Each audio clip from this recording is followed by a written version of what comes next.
ਸਤਿ ਸ਼੍ਰੀ ਅਕਾਲ। ਤੁਸੀਂ ਦੇਖ ਰਹੇ ਹੋ ਵਿਜ਼ਨ ਪੰਜਾਬ ਟੀਵੀ ਤੇ ਮੈਂ ਹਾਂ ਮੋਹਿਤ ਰੂਬਲ ਤੇ ਇੱਕ ਵਾਰ ਫੇਰ ਲੈ ਕੇ ਹਾਜ਼ਰ ਹੋ ਗਿਆ ਪ੍ਰੋਗਰਾਮ ਇਲੈਕਸ਼ਨ ਆਰ। ਦੋਸਤੋ, ਜਿਵੇਂ ਜਿਵੇਂ ਅਸੀਂ ਇਲੈਕਸ਼ਨਾਂ ਵੱਲ ਵੱਧ ਰਹੇ ਹਾਂ ਉਵੇਂ ਜਿਹੜੇ ਅਲੱਗ-ਅਲੱਗ ਪਾਰਟੀਆਂ ਦੇ ਅਲੱਗ-ਅਲੱਗ ਨੇਤਾਵਾਂ ਦੇ ਜਿਹੜੇ ਬਿਆਨ ਨੇ ਹਰ ਰੋਜ਼ ਸਾਹਮਣੇ ਆ ਰਹੇ ਨੇ। ਪਰ ਇਹਨਾਂ ਬਿਆਨਾਂ ਦੀ ਜੇਕਰ ਗੱਲ ਕੀਤੀ ਜਾਵੇ ਤੇ ਜਿਹੜਾ ਇਹਨਾਂ ਦਾ ਮਿਆਰ ਹੈ ਉਹ ਕਾਫੀ ਡਿੱਗ ਰਿਹਾ। ਇੱਕ ਗਲਤ ਅਕਸ, ਇੱਕ ਗਲਤ ਪਰਿਭਾਸ਼ਾ ਜਿਹੜੀ ਹੈ ਲੋਕਾਂ ਦੇ ਵਿੱਚ ਜਾ ਰਹੀ ਹੈ। ਸੋ ਇਸ ਅਹਿਮ ਮੁੱਦੇ ਦੇ ਉੱਪਰ ਲੈ ਕੇ ਅੱਜ ਅੱਜ ਸਾਡੀ ਵਿਚਾਰ ਚਰਚਾ ਜਿਹੜੀ ਉਹ ਅੱਜ ਹੋਵੇਗੀ। ਐਂਡ ਅੱਜ ਇਸ ਮੁੱਦੇ ਦੇ ਉੱਪਰ ਗੱਲਬਾਤ ਕਰਨ ਦੇ ਲਈ ਸਾਡੇ ਨਾਲ ਮੌਜੂਦ ਨੇ ਕਾਂਗਰਸ ਪਾਰਟੀ ਤੋਂ ਮਨਿੰਦਰਪਾਲ ਸਿੰਘ ਪੱਲਾਸੋਰ ਜੀ, ਆਮ ਆਦਮੀ ਪਾਰਟੀ ਤੋਂ ਨੇ ਸਾਡੇ ਨਾਲ ਕਸ਼ਮੀਰ ਸਿੰਘ ਮੱਲੀ ਜੀ ਤੇ ਅਕਾਲੀ ਦਲ ਤੋਂ ਸਾਡੇ ਨਾਲ ਜੁੜੇ ਨੇ ਅਰਸ਼ਦੀਪ ਸਿੰਘ ਕਲੇਰ। ਸੋ ਇਹਨਾਂ ਤਿੰਨਾਂ ਦੋਸਤਾਂ ਦਾ ਮੈਂ ਸਵਾਗਤ ਕਰਦਾ ਸਾਡੇ ਅੱਜ ਦੇ ਇਸ ਪ੍ਰੋਗਰਾਮ ਦੇ ਵਿੱਚ। ਸਤਿ ਸ਼੍ਰੀ ਅਕਾਲ ਜੀ ਸਾਰਿਆਂ ਨੂੰ। ਸਤਿ ਸ਼੍ਰੀ ਅਕਾਲ ਜੀ। ਸਭ ਤੋਂ ਪਹਿਲਾਂ ਤਾਂ ਮੈਂ ਜਿਹੜੀ ਮੌਜੂਦਾ ਪਾਰਟੀ ਹੈ, ਮੌਜੂਦਾ ਜਿਹੜੇ ਪੰਜਾਬ ਸਰਕਾਰ ਦੇ ਉੱਪਰ ਜਿਹਨਾਂ ਦੀ ਪਾਰਟੀ ਹੈ ਕਾਂਗਰਸ ਦੀ, ਉਹਨਾਂ ਵੱਲ ਮੈਂ ਸਵਾਲ ਕਰਦਾ ਵਾਂ। ਪੱਲਾਸੋਰ ਜੀ ਨੂੰ ਪੁੱਛਦਾ ਵਾਂ ਕਿ ਸਰ ਤੁਸੀਂ ਦੱਸੋ ਕਿ ਜੋ ਅੱਜ ਕੱਲ੍ਹ ਦੇ ਜਿਹੜੇ ਬਿਆਨ ਜਿਹੜੇ ਹੋ ਰਹੇ ਨੇ ਇਕੱਲੇ ਕਾਂਗਰਸ ਵੱਲੋਂ ਨਹੀਂ, ਤਿੰਨੋਂ ਪਾਰਟੀਆਂ ਵੱਲੋਂ ਹੋ ਰਹੇ ਨੇ, ਉਹਨਾਂ ਸਾਰੇ ਬਿਆਨਾਂ ਨੂੰ ਤੁਸੀਂ ਕਿਵੇਂ ਦੇਖਦੇ ਹੋ? ਮੋਹਿਤ ਜੀ, ਸਭ ਤੋਂ ਪਹਿਲਾਂ ਵਿਜ਼ਨ ਪੰਜਾਬ ਦੇ ਇਸ ਉਪਰਾਲੇ ਲਈ ਤੁਹਾਡਾ ਬਹੁਤ ਧੰਨਵਾਦ ਜੀ। ਸਾਡੇ ਸਾਰੇ ਵੇਖਣ ਵਾਲਿਆਂ ਨੂੰ ਤੇ ਦੂਜੇ ਪੈਨਲਿਸਟ ਮੇਰੇ ਨਾਲ ਮੱਲੀ ਸਾਹਿਬ ਬੈਠੇ ਨੇ, ਕਲੇਰ ਸਾਹਿਬ ਬੈਠੇ ਨੇ, ਸਾਰਿਆਂ ਨੂੰ ਸਤਿ ਸ੍ਰੀ ਅਕਾਲ। ਤੁਹਾਡਾ ਅੱਜ ਦਾ ਵਿਸ਼ਾ ਵਾਕਿਆ ਹੀ ਬਹੁਤ ਵੱਡੀ ਤਵੱਜੋ ਮੰਗਦਾ ਹੈ। ਮੋਹਿਤ ਜੀ, ਅਸੀਂ ਸਾਰੇ ਪੰਜਾਬ ਦੇ ਰਹਿਣ ਵਾਲੇ ਤੇ ਪੰਜਾਬ ਦੀਆਂ ਫਜ਼ਾਵਾਂ ਦੇ ਵਿੱਚ, ਪੰਜਾਬ ਦੀ ਧਰਤੀ ਦੇ ਵਿੱਚ ਸਾਨੂੰ ਸਾਰਿਆਂ ਨੂੰ ਸੇਧ ਸਾਡੇ ਗੁਰੂ ਸਾਹਿਬਾਨ ਤੋਂ ਤੇ ਸਾਡੇ ਗੁਰੂ ਸਾਹਿਬ ਦੀ ਬਾਣੀ ਤੋਂ ਮਿਲਦੀ ਜੀ। ਅੱਜ ਦਾ ਵੀ ਤੁਹਾਡਾ ਜਿਹੜਾ ਡਿਸਕਸ਼ਨ ਦਾ ਸੰਦਰਭ ਹੈ, ਅਸੀਂ ਜੇ ਗੁਰੂ ਨਾਨਕ ਦੇਵ ਜੀ ਦੀ ਬਾਣੀ ਦੀ ਗੱਲ ਕਰੀਏ ਤਾਂ ਬੜੀ ਵੱਡੀ ਸੇਧ ਇਹਦੇ ਵਿੱਚ ਮਿਲਦੀ ਹੈ। ਜਦ ਲਗ ਦੁਨੀਆ ਰਹੀ ਹੈ, ਨਾਨਕ ਕਿਸ ਸੁਣੀਏ ਕਿਸ ਕਹੀਏ।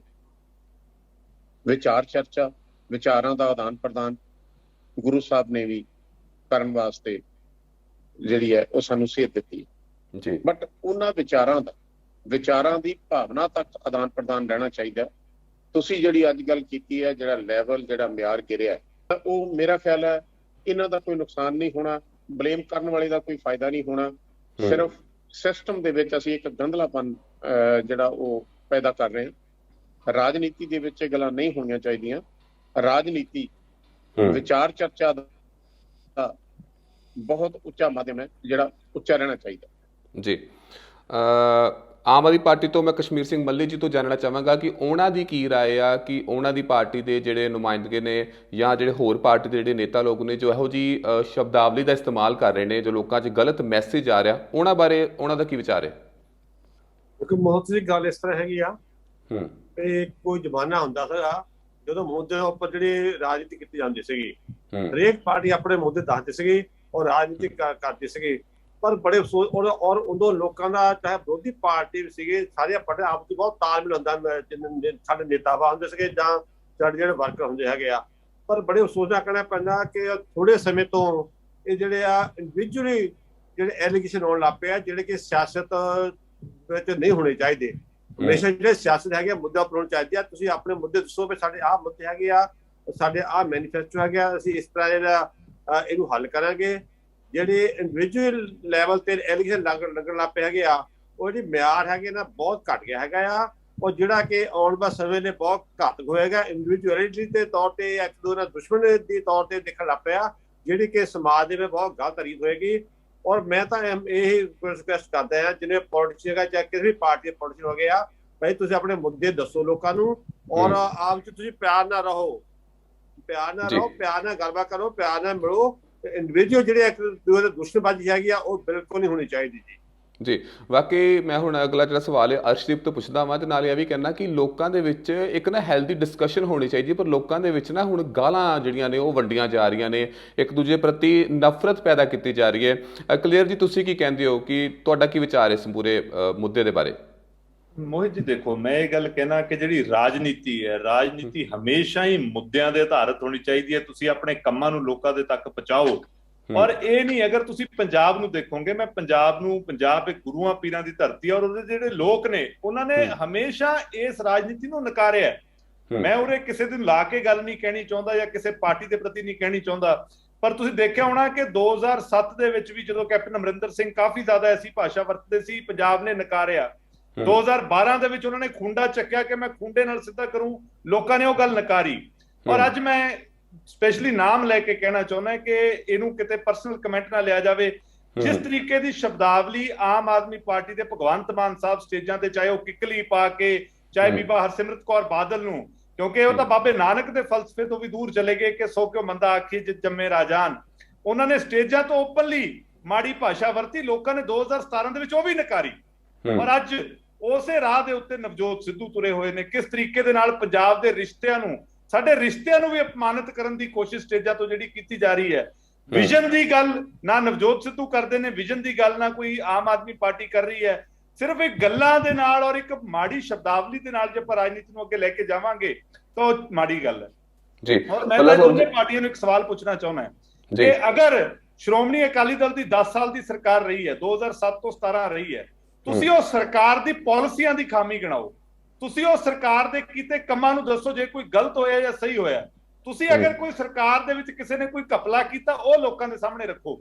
ਪਰ ਇਸ ਤਰੀਕੇ ਦੇ ਨਾਲ 6 ਫੁੱਟ 4 ਇੰਚ ਕਹਿਣਾ, ਤੁਸੀਂ ਕਹਿਣਾ ਕਿ ਸਾਲਾ ਜਾਂ ਐਸੇ ਜਿਹੜੀਆਂ ਸ਼ਬਦਾਵਲੀਆਂ ਨੇ, ਇਹ ਮੈਨੂੰ ਲੱਗਦਾ ਹੈ ਕਿ ਰਾਜਨੀਤੀ ਦੇ ਵਿੱਚ ਇਹਨਾਂ ਲਈ ਕੋਈ ਥਾਂ ਨਹੀਂ ਹੋਣੀ ਚਾਹੀਦੀ। ਸਿਰਫ ਮੁੱਦਿਆਂ ਤੇ ਕੇਂਦਰਿਤ ਰਾਜਨੀਤੀ ਹੋਣੀ ਚਾਹੀਦੀ। ਆਪਣੇ ਕੰਮਾਂ ਨੂੰ ਲੈ ਕੇ ਜਾਓ, ਵਿਰੋਧੀ ਦੇ ਕੰਮਾਂ ਨਾਲ ਕੰਪੈਰੀਜ਼ਨ ਕਰੋ ਔਰ ਲੋਕਾਂ ਦੇ ਉੱਤੇ ਛੱਡ ਦਿਓ ਕਿ ਕਿਹਨੇ ਕਿਹਨੂੰ ਵੋਟ ਕਰਨਾ।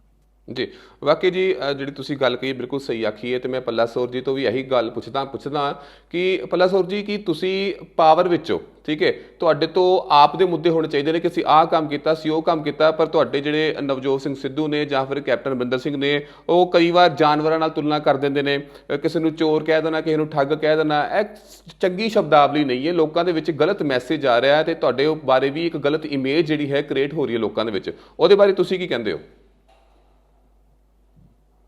ਦੇਖੋ, ਪ੍ਰਤੀਕਰਮ ਜਦੋਂ ਵੀ ਕਿਸੇ ਗੱਲ ਦਾ ਆਉਂਦਾ, ਉਹ ਜਿਸ ਤਰ੍ਹਾਂ ਦੀ ਗੱਲ ਹੋਵੇ, ਜਿਸ ਤਰ੍ਹਾਂ ਦਾ ਰਿਐਕਸ਼ਨ ਹੋਵੇ, ਉਸ ਤਰ੍ਹਾਂ ਦਾ ਉਹਦਾ ਪ੍ਰਤੀਕਰਮ ਆਉਂਦਾ। ਮੇ ਵੀ ਤੁਸੀਂ ਨਾਮ ਲੈ ਕੇ ਕਹਿ ਰਹੇ ਹੋ ਨਵਜੋਤ ਸਿੰਘ ਸਿੱਧੂ ਦਾ ਜਾਂ ਕੈਪਟਨ ਅਮਰਿੰਦਰ ਸਿੰਘ ਦਾ, ਜਾਂ ਮੈਂ ਨਾਮ ਨਹੀਂ ਲਵਾਂਗਾ, ਪਰ ਮੈਂ ਇਹ ਵੀ ਜ਼ਰੂਰ ਕਹਾਂਗਾ ਕਿ ਜੇ ਕਿਸੇ ਨੂੰ ਕਿਸੇ ਦੇ ਕਿਰਦਾਰ ਤੇ ਕਦੀ ਠੋਕੋ ਤਾਲੀ, ਕਦੀ ਕੁਛ ਇਸ ਤਰ੍ਹਾਂ ਦੀਆਂ ਗੱਲਾਂ ਕਰਦੇ ਆ, ਆਪਾਂ ਨਚਾਰ ਤੱਕ ਕਹਿੰਦੇ, ਆਪਾਂ ਸਾਰਾ ਕੁਝ ਕਰਦੇ, ਉਹਦੇ ਨਾਲ ਉਹਦਾ ਪ੍ਰਤੀਕਰਮ ਜਦੋਂ ਆਉਂਦਾ ਉਹ ਫਿਰ ਉਸ ਤੋਂ ਵੀ ਮਾੜਾ ਆਉਂਦਾ ਜੀ। ਜਦੋਂ ਕਿ ਜਿਵੇਂ ਮੱਲੀ ਸਾਹਿਬ ਨੇ ਕਿਹਾ, ਮੁੱਦਿਆਂ ਦੀ ਗੱਲ ਚੱਲਣੀ ਚਾਹੀਦੀ ਹੈ, ਰਾਜਨੀਤਿਕ ਪਲੇਟਫਾਰਮ ਤੇ ਰਾਜਨੀਤਿਕ ਗੱਲਾਂ ਹੋਣੀਆਂ ਚਾਹੀਦੀਆਂ ਨੇ। ਅਸਲ ਦੇ ਵਿੱਚ ਕੀ ਹੈ ਕਿ ਪੋਲੀਟੀਕਲ ਪਾਰਟੀਆਂ, ਸਿਆਸੀ ਜਮਾਤਾਂ ਦਾ ਜਿਹੜਾ ਅਸਲ ਮਕਸਦ ਸੀ ਸਿਆਸੀ ਪ੍ਰੋਗਰਾਮ ਦੇਣੇ ਤੇ ਸਿਆਸੀ ਪ੍ਰੋਗਰਾਮਾਂ ਦੇ ਮੁਤਾਬਕ ਚੱਲਣਾ, ਉਹਦੇ ਤੋਂ ਹਟ ਕੇ ਸਮੂਹ ਸਿਆਸੀ ਕਲਚਰ ਜਾਤੀਵਾਦ ਤੇ ਆ ਗਿਆ, ਸ਼ਖਸੀਅਤਵਾਦ ਤੇ ਆ ਗਿਆ। ਉਹ ਸ਼ਖਸੀਅਤਵਾਦ ਦੇ ਵਿੱਚ ਮੈਂ ਭਾਰੀ ਹੋ ਗਈ ਹੈ, ਜਮਾਤ ਭਾਰੀ ਨਹੀਂ ਰਹੀ ਜੀ। ਔਰ ਉਹਦੇ ਵਿੱਚ ਜਦੋਂ ਤੁਸੀਂ ਮੈਂ ਭਾਰੀ ਦੀ ਗੱਲ ਕਰਦੇ ਹੋ, ਫਿਰ ਮੈਂ ਚਾਹਾਂਗਾ ਕਿ ਜੇ ਮੈਂ ਆਪਣੇ ਆਪ ਨੂੰ ਭਾਰੀ ਕਰਨਾ ਹੈ ਤੇ ਮੈਂ ਮੱਲੀ ਸਾਹਿਬ ਤੇ ਕੋਈ ਇਲਜ਼ਾਮ ਲਾਵਾਂ, ਮੈਂ ਕਲੇਰ ਸਾਹਿਬ ਤੇ ਕੋਈ ਇਲਜ਼ਾਮ ਲਾਵਾਂ, ਕਲੇਰ ਸਾਹਿਬ ਜਾਣਗੇ, ਮੈਂ ਇਹਦੇ ਤੇ ਕੋਈ ਲਾਵਾਂ। ਜਦੋਂ ਕਿ ਡਿਸਕਸ਼ਨ ਤਾਂ ਜਮਾਤ ਦੀ ਹੋਣੀ ਹੈ। ਕੋਈ ਵੀ ਬਿਆਨ ਦਿੱਤੇ ਜਾਣੇ ਨੇ ਉਹ ਤਾਂ ਜਮਾਤ ਲਈ ਦਿੱਤੇ ਜਾਣੇ ਨੇ। ਉਹਦੇ ਚ ਸ਼ਖਸੀਅਤਾਂ ਦੇ ਨਾਂ ਲੈ ਕੇ ਕੋਈ ਲੰਬੂ, ਕੋਈ ਸਾਲਾ, ਕੋਈ ਦੂਜੇ, ਕੋਈ ਤੀਜੇ, ਇਹ ਗੱਲਾਂ ਕਿਉਂ ਆਉਂਦੀਆਂ ਜੀ? ਇਹ ਨਹੀਂ ਆਉਣੀਆਂ ਚਾਹੀਦੀਆਂ। ਪਾਰਟੀ ਪ੍ਰੋਗਰਾਮਾਂ ਦੀ ਗੱਲ ਹੋਣੀ ਚਾਹੀਦੀ ਹੈ। ਪਾਰਟੀ ਪ੍ਰੋਗਰਾਮਾਂ ਦੇ ਵਿੱਚ ਪਿਛਲੇ ਕੀਤੇ ਕੰਮਾਂ ਦੀ ਵੀ ਗੱਲ ਹੋਣੀ ਚਾਹੀਦੀ ਹੈ। ਪਿਛਲੇ ਕੀਤੇ ਕੰਮਾਂ ਦੇ ਵਿੱਚ ਵੀ ਜੇ ਅਸੀਂ ਮੰਨਦੇ ਹਾਂ ਕਿ ਤਾਕਤ ਦਾ ਗਲਤ ਦੁਰਉਪਯੋਗ ਜਿਹੜਾ ਉਹ ਕਿਸੇ ਬੰਦੇ ਨੇ ਕਰ ਲਿਆ, ਤਾਂ ਅਸੀਂ ਬਜਾਏ ਅਸੀਂ ਕਿ ਉਸ ਬੰਦੇ ਦੀ ਸ਼ਖਸੀਅਤ ਨੂੰ ਨਿੰਦੀਏ, ਸਾਨੂੰ ਚਾਹੀਦਾ ਤਾਂ ਇਹ ਹੈ ਕਿ ਉਸ ਬੰਦੇ ਨੇ ਜਿਸ ਪਾਰਟੀ ਦੀ ਤਾਕਤ ਦਾ ਦੁਰਉਪਯੋਗ ਕੀਤਾ, ਉਸ ਬੰਦੇ ਦਾ ਡਿਸਕ੍ਰੈਡਿਟ ਵੀ ਉਸ ਪਾਰਟੀ ਨੂੰ ਦੇਣ ਦੀ ਕੋਸ਼ਿਸ਼ ਕਰੀਏ, ਪਾਰਟੀ ਦੀ ਗੱਲ ਕਰੀਏ, ਨਾ ਕਿ ਬੰਦਿਆਂ ਦੀ ਦੁਰਭਾਵਨਾ ਦੀ ਗੱਲ ਕਰੀਏ ਜੀ। ਵਾਕਈ ਚਾਹੀਦਾ ਤਾਂ ਇਹ ਵੀ ਹੈ ਕਿ ਅਸੀਂ ਇੱਕ ਜੈਂਡਰ ਦੀ ਰਿਸਪੈਕਟ ਕਰੀਏ, ਅਸੀਂ ਕਿਸੇ ਦੀ ਉਮਰ ਦੀ ਰਿਸਪੈਕਟ ਕਰੀਏ, ਪਰ ਅਫਸੋਸ ਵਾਲੀ ਗੱਲ ਹੈ ਕਿ ਪੰਜਾਬ ਵਿੱਚ ਮੌਜੂਦਾ ਹਾਲਾਤਾਂ ਨੂੰ ਅਸੀਂ ਜੇਕਰ ਦੇਖੀਏ ਤਾਂ ਸਭ ਕੁਝ ਨਹੀਂ ਹੋ ਰਿਹਾ। ਸੋ ਮੈਂ ਹੁਣ ਜਿਹੜਾ ਅਗਲਾ ਸਵਾਲ ਜਿਹੜਾ ਹੈ, ਮੈਂ ਕਸ਼ਮੀਰ ਸਿੰਘ ਮੱਲੀ ਜੀ ਨੂੰ ਪੁੱਛਦਾ ਵਾਂ ਕਿ ਤੁਹਾਡੀ ਪਾਰਟੀ ਦੇ ਉੱਪਰ ਵੀ ਇਲਜ਼ਾਮ ਹੈ ਕਿ ਤੁਸੀਂ ਵੀ ਜਿਹੜੀ ਸ਼ਬਦਾਵਲੀ ਸਹੀ ਨਹੀਂ ਵਰਤੀ ਜਾ ਰਹੀ, ਖਾਸ ਕਰਕੇ ਭਗਵੰਤ ਮਾਨ ਦੇ ਉੱਪਰ ਇਲਜ਼ਾਮ ਹੈ ਕਿ ਉਹ ਟੀਚਰਬਾਜੀ ਬਹੁਤ ਕਰਦੇ ਨੇ। ਉਹਦੇ ਬਾਰੇ ਤੁਸੀਂ ਕੀ ਕਹਿੰਦੇ ਹੋ? ਦੇਖੋ, ਇਸ ਤਰ੍ਹਾਂ ਹੈਗਾ ਵੀ ਕੋਈ ਜਿੱਦਾਂ ਕਲੇਜ ਨੇ ਦੱਸਿਆ ਹੈਗਾ ਵੀ ਅਸੀਂ ਨਹੀਂ ਚਾਹੁੰਦੇ ਹੈਗੇ ਕੋਈ ਇੰਡੀਵਿਜੂਅਲੀ ਜਿਹੜਾ ਹੈ ਕਿਸੇ ਅਟੈਕ ਕੀਤਾ ਜਾਵੇ, ਪਰ ਜਿਹੜੇ ਮੁੱਦੇ ਹੈਗੇ ਆ ਸਿਆਸਤ ਦੇ ਮੁੱਦਿਆਂ ਉੱਪਰ ਸਾਡੀ ਗੱਲ ਹੋਣੀ ਚਾਹੀਦੀ ਹੈਗੀ ਆ। ਜੇ ਅਸੀਂ ਗੱਲ ਕਰੀਏ ਮੌਜੂਦਾ ਸਰਕਾਰ ਦੇ, ਤਾਂ ਪਹਿਲਾਂ ਅੱਜ ਤੋਂ ਕੁਝ ਟਾਈਮ ਪਹਿਲਾਂ ਨਾ ਜਿਹੜੇ ਸਿਆਸੀ ਲੋਕ ਸੇਵਾ ਵਾਸਤੇ ਆਉਂਦੇ ਸੀਗੇ, ਪਰ ਬੜੇ ਅਫਸੋਸ ਨਾਲ ਕਹਿਣਾ ਪੈਂਦਾ ਆ ਕਿ ਪਿਛਲੇ 15-20 ਸਾਲ ਤੋਂ ਜਿਹੜੇ ਪੋਲੀਟੀਸ਼ੀਅਨ ਹੈਗੇ ਇਹਨਾਂ ਨੇ ਇਹ ਜੋ ਅਡੋਪਸ਼ਨ ਕਰ ਲਿਆ ਹੈਗਾ, ਐਜ਼ ਪੇਸ਼ਾ ਅਡੋਪਟ ਕਰ ਲਿਆ ਪੋਲੀਟਿਕਸ ਨੂੰ। ਉਹ ਇਹਦਾ ਹੀ ਕਾਰਨ ਹੈਗਾ ਕਿ ਜਿਹੜਾ ਸਾਡੀ ਸਰਕਾਰ ਦੇ ਜਿਹੜਾ ਰੈਵਨਿਊ ਘਟ ਗਿਆ ਹੈਗਾ ਆ, ਉਹ ਰੈਵਨਿਊ ਜਿਹੜਾ ਹੈਗਾ ਇਹਨਾਂ ਪ੍ਰਾਈਵੇਟ ਜਿਹੜੇ ਹੈਗੇ ਜਿਹੜੇ ਪੋਲੀਟੀਸ਼ੀਅਨ ਹੈਗੇ ਆ ਸਿਰਫ ਇੰਡੀਵਿਜੂਅਲੀ ਤੌਰ ਤੇ ਆਏ ਹੈਗੇ ਆ, ਆਪਣੀ ਸੇਵਾ ਕਰਨ ਦੇ ਨਾਂ ਤੇ ਆਏ ਹੈਗੇ ਆ, ਪਰ ਉਹ ਆਪਣੀ ਇਹਨੂੰ ਇੱਕ ਧੰਦਾ ਬਣਾ ਬੈਠੇ ਹੈਗੇ ਆ। ਧੰਦੇ ਉਹਦਾ ਮੇਨ ਨੁਕਸਾਨ ਇਹ ਹੋਇਆ ਕਿ ਜਿਹੜਾ ਰੈਵਨਿਊ ਸਰਕਾਰ ਕੋਲ ਜਾਣਾ ਸੀਗਾ ਇਹਨਾਂ ਪੋਲੀਟੀਸ਼ੀਅਨ ਦੇ ਜੇਬਾਂ ਜਾਣ ਲੱਗ ਪਿਆ ਹੈਗਾ। ਜੇ ਇਸ ਗੱਲ ਕਰੀਏ ਤਾਂ ਜਿਹੜੇ ਪੰਜਾਬ 'ਚ ਮਾਫੀਆ ਰਾਜ ਸ਼ੁਰੂ ਹੈਗਾ, ਇਹ ਮੇਰੇ ਖਿਆਲ ਪਿਛਲੇ 15 ਸਾਲ ਤੋਂ ਸ਼ੁਰੂ ਹੋਇਆ। ਉਸ ਤੋਂ ਪਹਿਲਾਂ ਰਾਜ ਸੁਣਿਆ ਨਹੀਂ ਸੀਗਾ। ਪੰਜਾਬ ਨੂੰ ਛੱਡ ਕੇ ਬਾਕੀ ਸਟੇਟਾਂ ਕਿਤੇ ਵੀ ਕੋਈ ਮਾਫੀਆ ਰਾਜ ਨਹੀਂ ਅੱਜ ਤੱਕ ਸੁਣਿਆ ਵੀ ਮਾਫੀਆ ਰਾਜ ਕਿਤੇ ਚੱਲਦਾ ਹੈਗਾ। ਔਰ ਇਹਦਾ ਮੁੱਖ ਕਾਰਨ ਹੈਗਾ ਜਿਹੜਾ ਕਰਜ਼ਾ ਵੀ ਚੜਿਆ ਪੰਜਾਬ ਸਰਕਾਰ ਦੇ ਉੱਪਰ, ਕਰਜ਼ਾ ਚੜਿਆ ਹੈਗਾ, ਉਹਦਾ ਮੁੱਖ ਕਾਰਨ ਇਹ ਹੈਗਾ ਕਿ ਜਿਹੜਾ ਰੈਵਨਿਊ ਪ੍ਰਾਈਵੇਟ ਪੋਲੀਟੀਸ਼ੀਅਨ ਦੇ ਜੇਬਾਂ ਜਾਣ ਲੱਗ ਪਿਆ, ਜਿਹੜੇ ਨੇਤਾਗਿਰੀ ਕਰਦੇ ਆ ਜਾਂ ਜਿਹੜੇ ਮੰਤਰੀ ਹੈਗੇ ਆ, ਉਹਨਾਂ ਸਰਕਾਰ ਦਾ ਰੈਵਨਿਊ ਘਟਿਆ ਹੈਗਾ। ਰੈਵਨਿਊ ਘਟਣੇ ਕਾਰਨ ਜਿਹੜਾ ਹੈਗਾ ਆ ਪੰਜਾਬ ਵਿੱਚ ਜਿਹੜਾ ਹੈਗਾ ਕਰਜ਼ਾ ਚੜਿਆ 3 ਲੱਖ ਕਰੋੜ ਰੁਪਏ ਕਿਤੇ ਕਰਜ਼ਾ ਚੜ ਚੁੱਕਾ ਹੈਗਾ। ਅਗਰ ਪੋਲੀਟੀਸ਼ੀਅਨ ਨੀਤਾ ਸਾਫ਼ ਹੋਣ, ਉਹ ਵਾਕਈ ਸੇਵਾ ਕਰਨ ਆਉਣ, ਤਾਂ ਜਿਹੜਾ ਇਹ ਮਾਫੀਆ ਸਾਰਾ ਰਾਜ ਬੰਦ ਹੋ ਕੇ ਇਹਦਾ ਘੱਟੋ ਘੱਟ ਐਟ ਪ੍ਰਾਈਸ ਦੀ ਐਸਟੀਮੇਟ ਆਈ ਤਾਂ 95,000 ਕਰੋੜ ਰੁਪਏ ਸਾਲ ਦਾ ਨਾ ਮਾਫੀਆ ਦੇ ਕੋਲ ਜਾਂਦਾ ਹੈਗਾ ਆ। ਜਿਹੜਾ ਛਤਰ ਛਾਇਆ ਇਹਦਾ ਪੋਲੀਟੀਸ਼ੀਅਨ ਦੀ ਹੈਗੀ ਆ, ਔਰ ਇਸ ਕਰਕੇ ਇਹ ਸਾਰਾ ਬੰਦ ਹੋਣਾ ਚਾਹੀਦਾ।